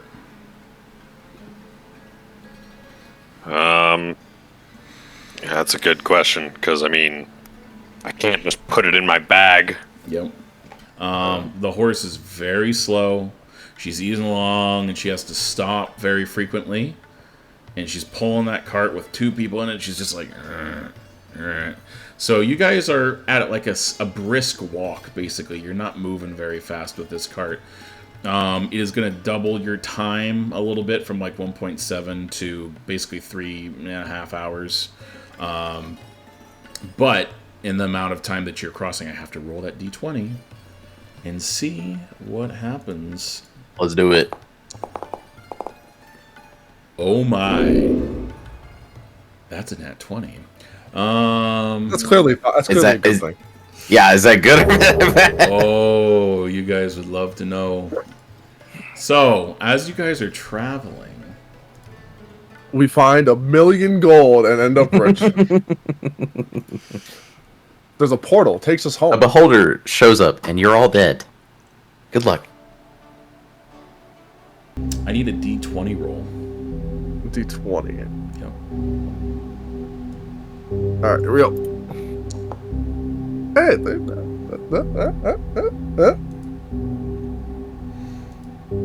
Ooh, interesting. Okay.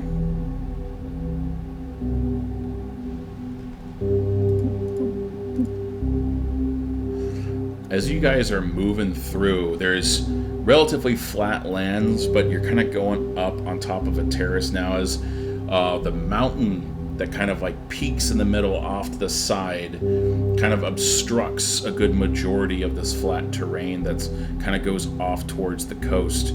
And there's a small, it's like a hilly mountainous area where the jungle canopies and the trees grow long and tall. You start to see what looks like stone tablets and lots of rocks that have been carved and hewn out. And they have a language that's kind of written on them. Each stone seems to depict something of sort of like a scripture as you guys go up the path, passing on and passing forth. It's written. The language is very hard to discern, very hard to read. Let me see here. It is Draconic. Though not written in the style of like typically any. I need a intelligence check, particularly history, to see if you can accurately break up this old form of Draconic.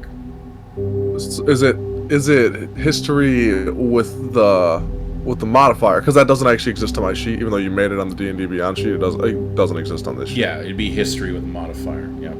So okay, so it's actually a +4, not a -1. Yeah. So it'd be 16. Ooh. You do recognize this as like. Oh, okay. That wasn't me.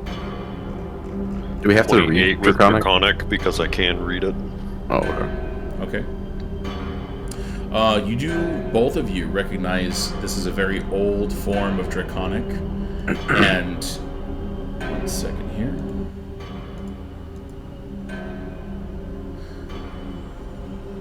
It describes the journey of one who came to this precipice and sought the guiding nature of a great serpent, a great worm of old. And back when it roamed Sri Raji. And when it asked to join him in kindred, because it wanted to be like him, the dragon gave it 3 tests. Only that the first 2 he succeeded, and on the third, he failed, and he didn't know what it was that he failed.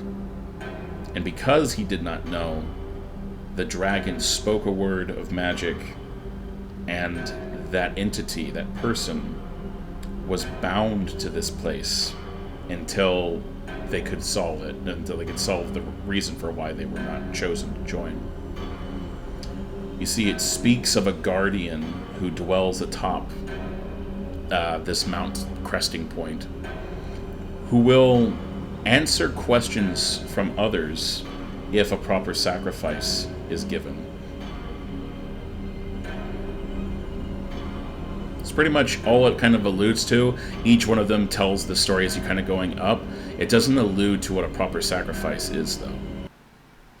So, as you guys enter into this area, flies and bugs everywhere, but the sickly sweet scent on the air of the jungle, and there's a stone dais in front of you with a coiled up serpent.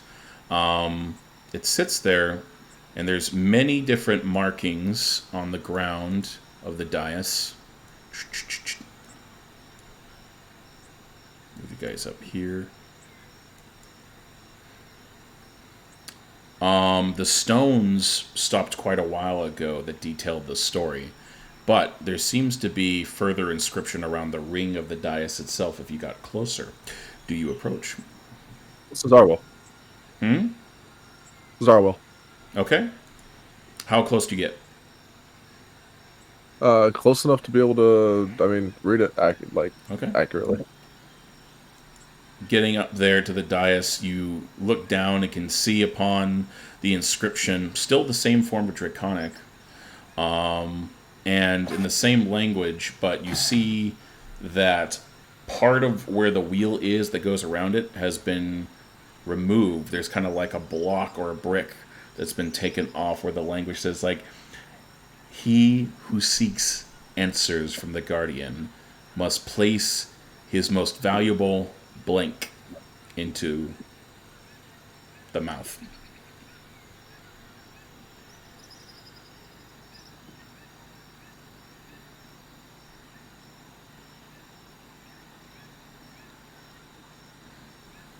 It's valuable what? Tongue.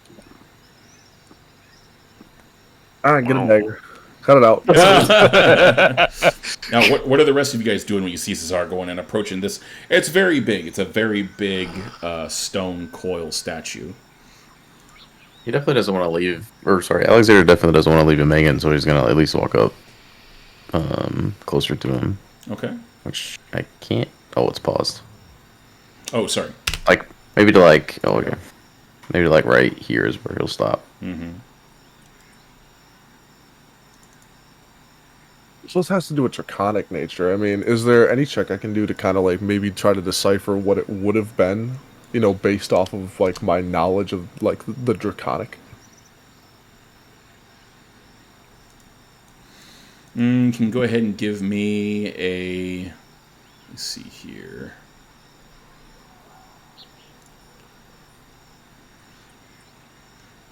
Based off your knowledge of the draconic language, or just draconic in general?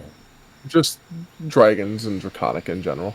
So you notice that while this is in draconic, a lot It's of an older type. a lot of what it's talking about within the history has to do with a serpent that's closer to the snake variety.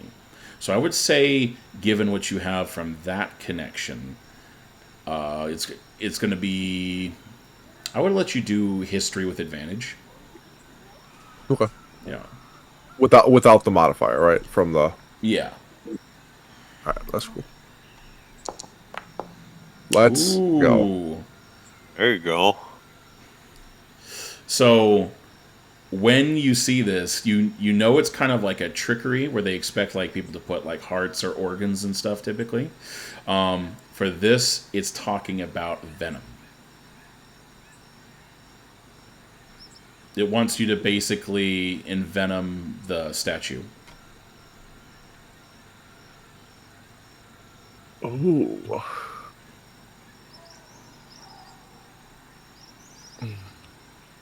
Okay, I might have a crazy plan here.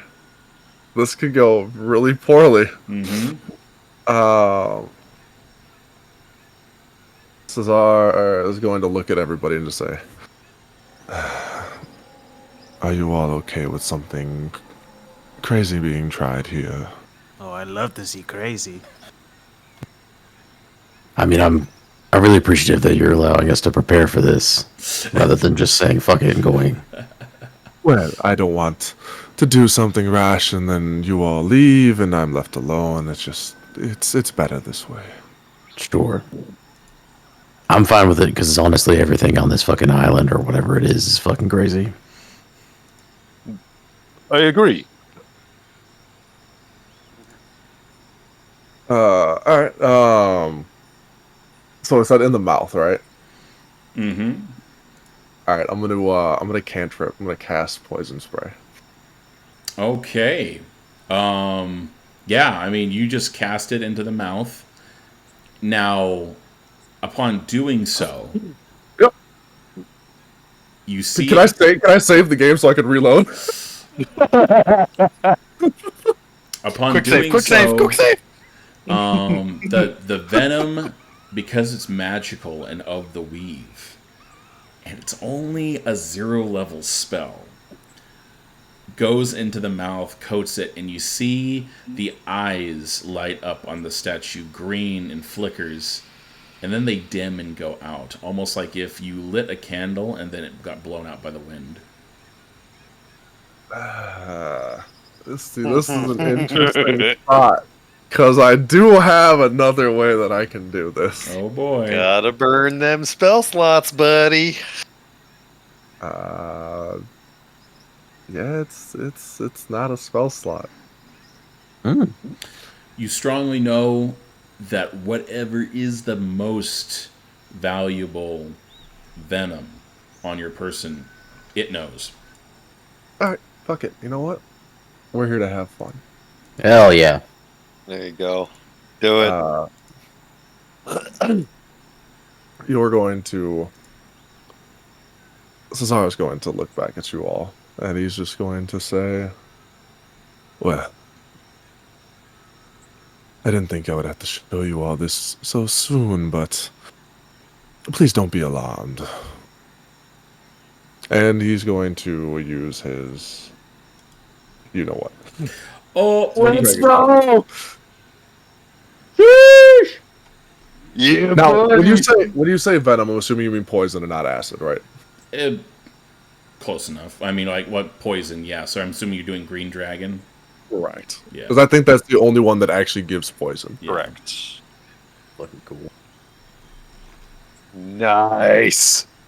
I love the animation and the look. It looks sick. And What the fuck? Yeah, I think honestly Alexander might, because you're a medium dragon, so you're not like huge. I am just a medium size, right? Yeah, he's about the Okay. size of a young Drake. So, Yeah. Okay. About So he the won't be size like- of think of like a great mastiff with wings. Look, when he said not to be surprised, I wasn't exactly expecting a dragon. Can I still talk as a dragon? I know, unfortunately, druids cannot while wild shape. Well, no, wait, Not wild you shape. can because you're a dragon, right? So as long as you speak Yeah. a language in that form, you can. So you can speak Draconic or Common. That's true, I believe. Okay. Yeah, Oh, and I I can was gonna say, I understand know you this both one. ways. Let's go. Nice. I forgot about that. So, yeah, I will. I'll see if people. I'll let people react first, and then we'll proceed. Yeah, I'll let the Sure. reaction. How do all you guys feel about the druid suddenly shifting into a scaly dragon? I look over at Ray all like, hello, I can't be the only one thinking this is absolutely insane. But yeah, upon hearing these things, he doesn't care. He's just going to breath weapon at the snake. Nice. Hell yeah. You breath weapon, and into the snake's mouth. Share a nice poison mouth to mouth exchange. Just Essentially, as you see a gout of this breath exit and enter into the creature's.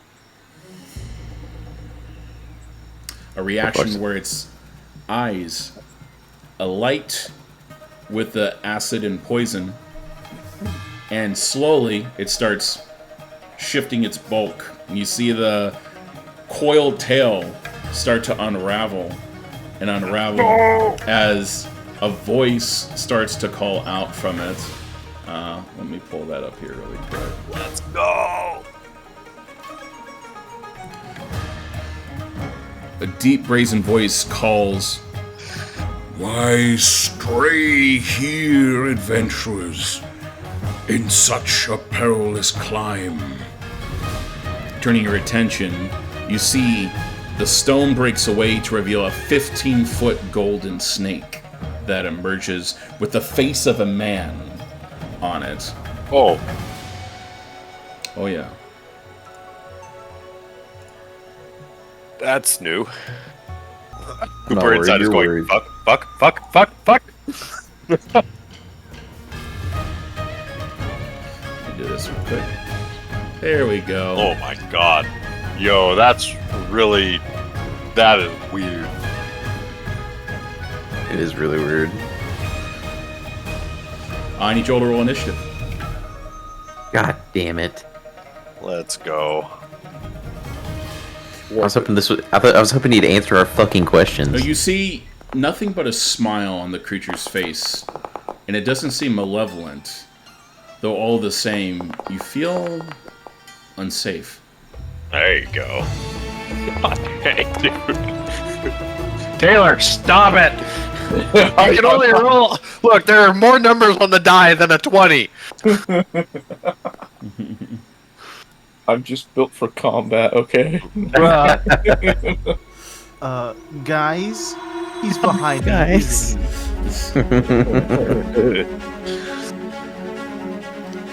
Yeah, I really Use shit it out right of this now. shit, man. Fucking. Yeah, That no. advantage didn't do me shit, bro. Way to fucking go, Coop. Hey, listen, I don't have it. Oh, okay. Hey, we always gotta have the rear of the caboose, man. All right. Necessary in every scenario.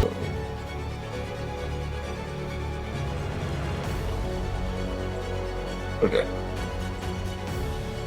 I'm gonna go all the way up. And if I can remember everything, go for unarmed strike. That hits.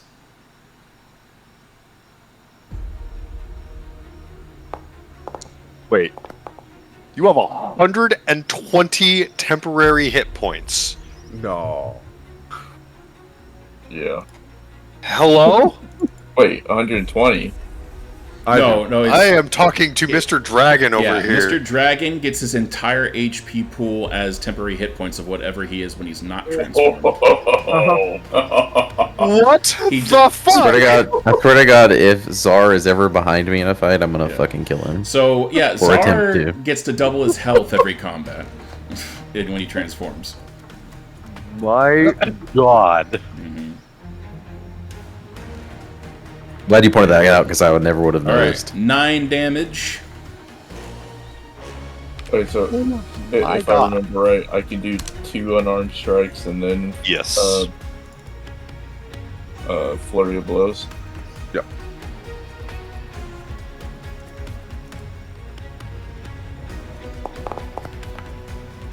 Dude, it almost rolled on a 20. Holy shit. I'm just waiting for it at this point. Like, It almost did.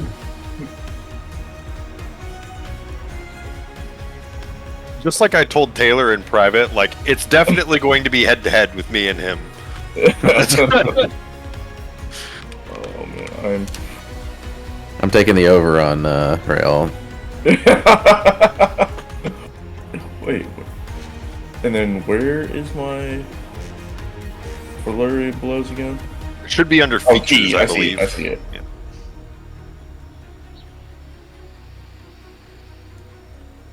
Let's go.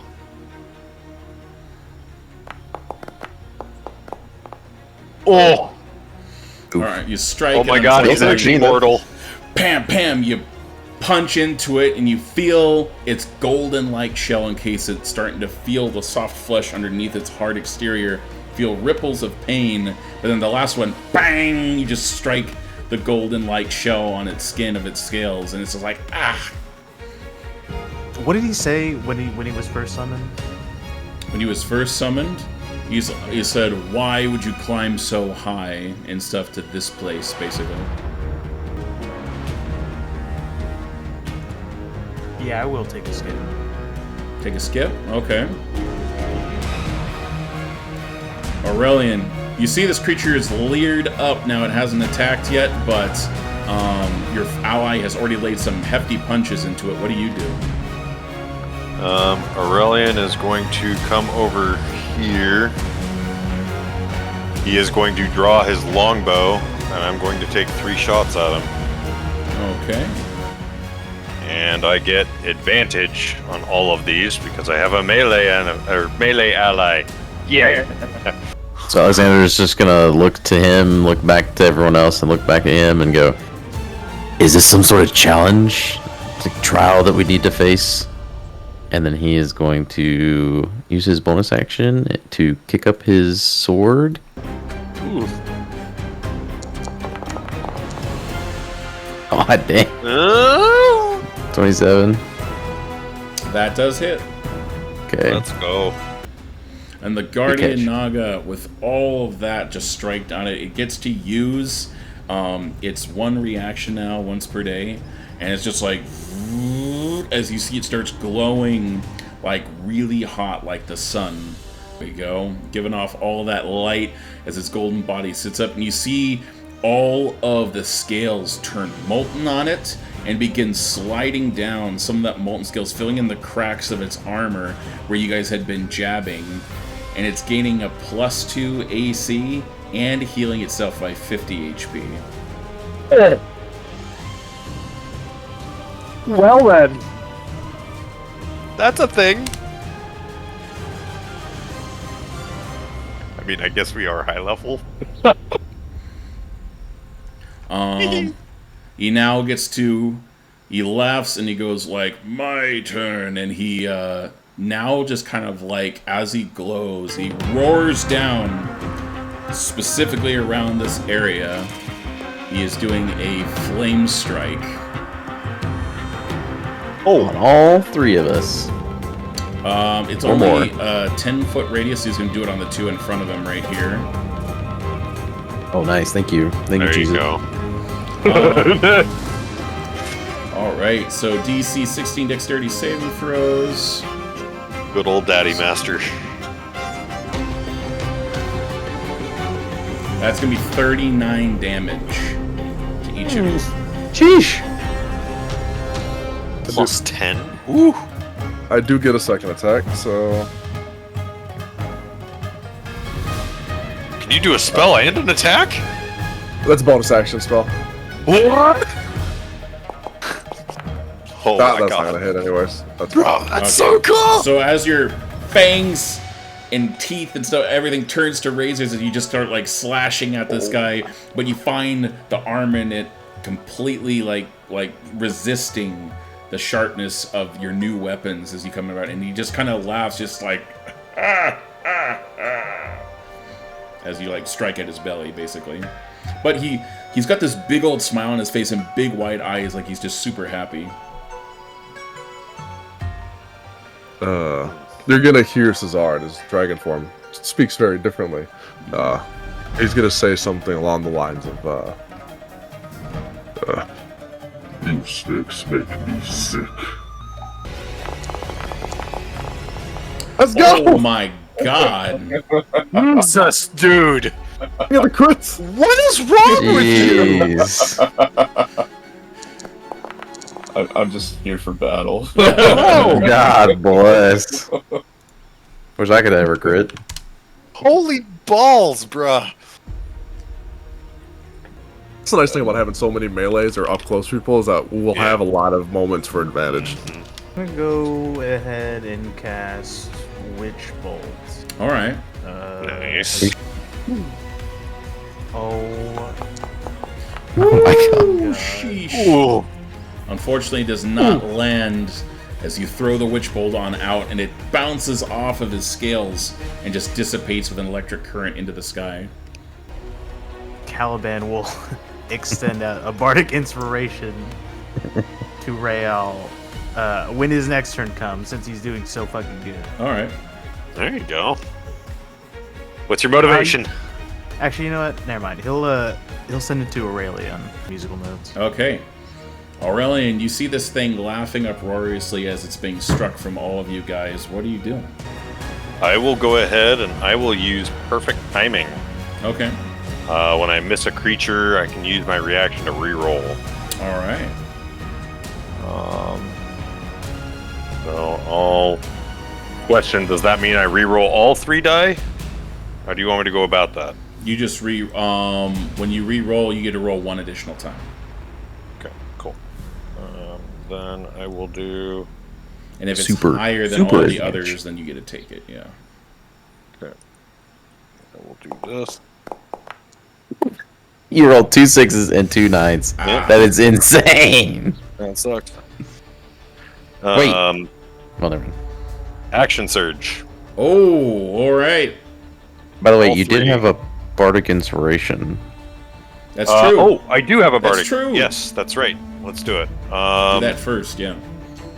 Yeah. So Yeah, I mean, you get it with just the 1, so just go ahead and burn it, and then going to laugh and just kind of like, as you've dealt all of this, he's like, fairly well done. He's gonna cast Calm Emotions.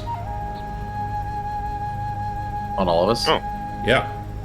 So if you guys want to resist, he's attempting to charm you all. You're gonna have to make charisma saving throws. If you want to just be affected by it, it's your choice.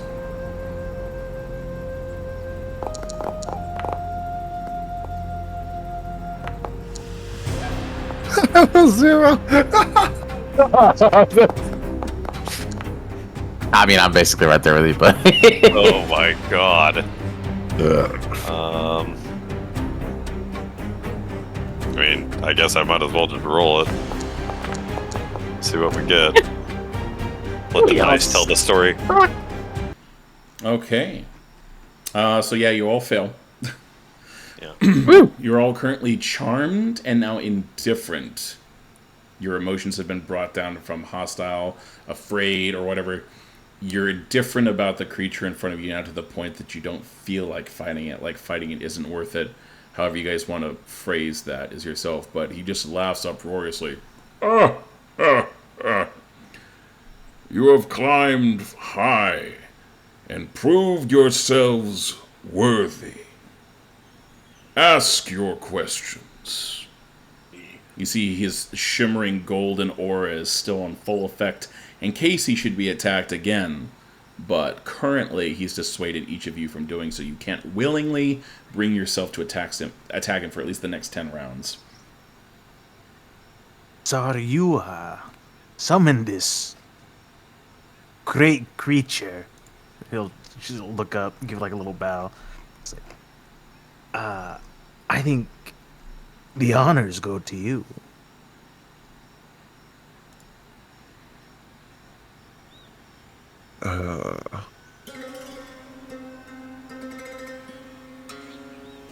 I am looking to learn more information about the Offslanders. The Offslanders.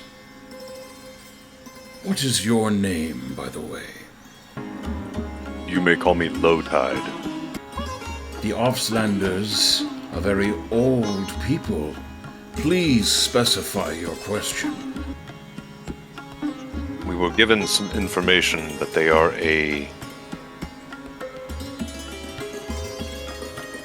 are somebody, or they are a faction that deals in stealing children, dark rituals, and shape-shifting. What more can you tell us about these people? What you speak of is partial truths and partial conjecture and rumor. Indeed, they have taken upon the abandoned child or folk. But little do they spend time snatching children from their beds. Of what about them do you wish to know? You have to be very specific, no vague. Yeah. Just tell me everything. So I'm basically asking him. We know that some of them are snake-blooded, or we know that some of them look like snake folk. I wish to learn of whether they are trustworthy. The Offlanders are a people who protect their society through deception. It would be wise to never trust an Offlander. But the same can be said for many other folk. Next question. Alright, Zara will, he's gonna ask him, what can you tell me of the dragon kind of this land? The text around you is written in Old Draconic. Dragon. So That is a word that has not been heard here for thousands of years. You are not from Sri Raji. He looks at you as if you're going to imply further anything else, and then goes, The worms, as they are called, of Sri Raji. There exist but two. One beneath the earth, and one in the swamps of the jungle. Ozzy Zathrax dwells in his swamps. His poison breath, an acid Icarus for one of the black dragons, as you call them. Next question.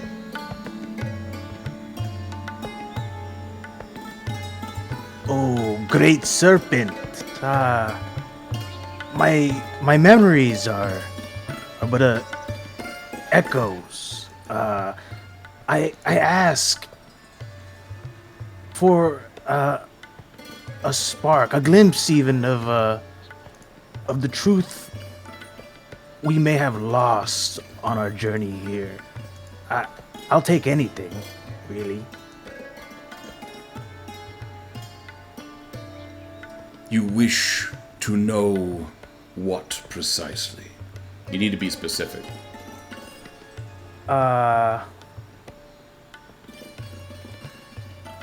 Where would be our best? I basically want to ask just like what our memories. We don't really remember how we got here. What would be the best point of like what of where we should go? Who could or what location could help us jog some type of memory as to how we got here. If that Okay. makes any sense. So just carefully word what you ask him then. Well, let's pretend like I did. Huh? Let's pretend like I did. That's essentially what I want to ask. I don't know how to word it. Okay.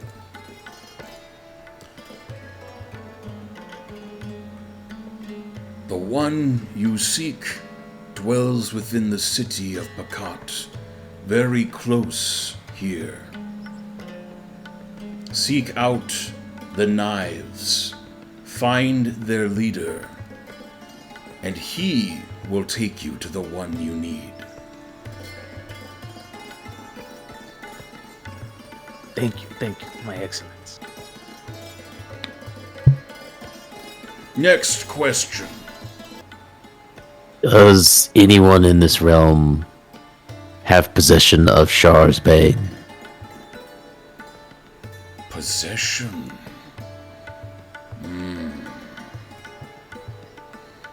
The land could be said to possess it. Harajani could be said to possess it. Please specify your question. Does anyone other than Ashari or the land have possession of this of Sharsbane? There are none who currently possess the artifact of Shar's Bane.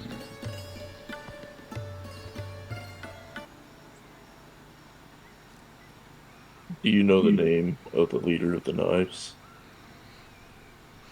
I do. That's all he replies is just I do. As soon as he says That it just was your disappears. question.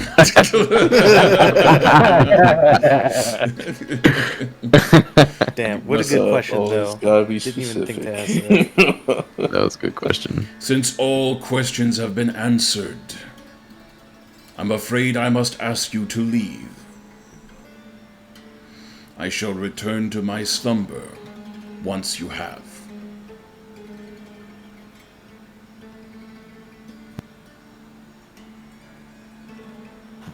Very well.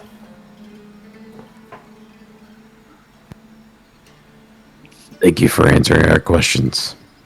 Of course, time itself will reward me for my service.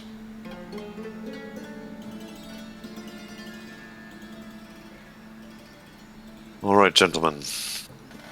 Uppercut. Cesar, give me a intelligence roll.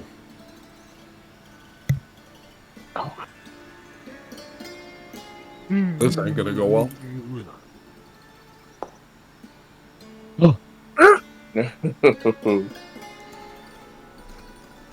You recall the story that you read coming up here, you too, Aurelian. I don't need you to roll for memory. You recall that the dioceses and the stones themselves mentioned that there was a treasure that this guardian Naga was placed here to basically protect. The dragon's hoard. So... Reason why he has to stay here and wait for you to go.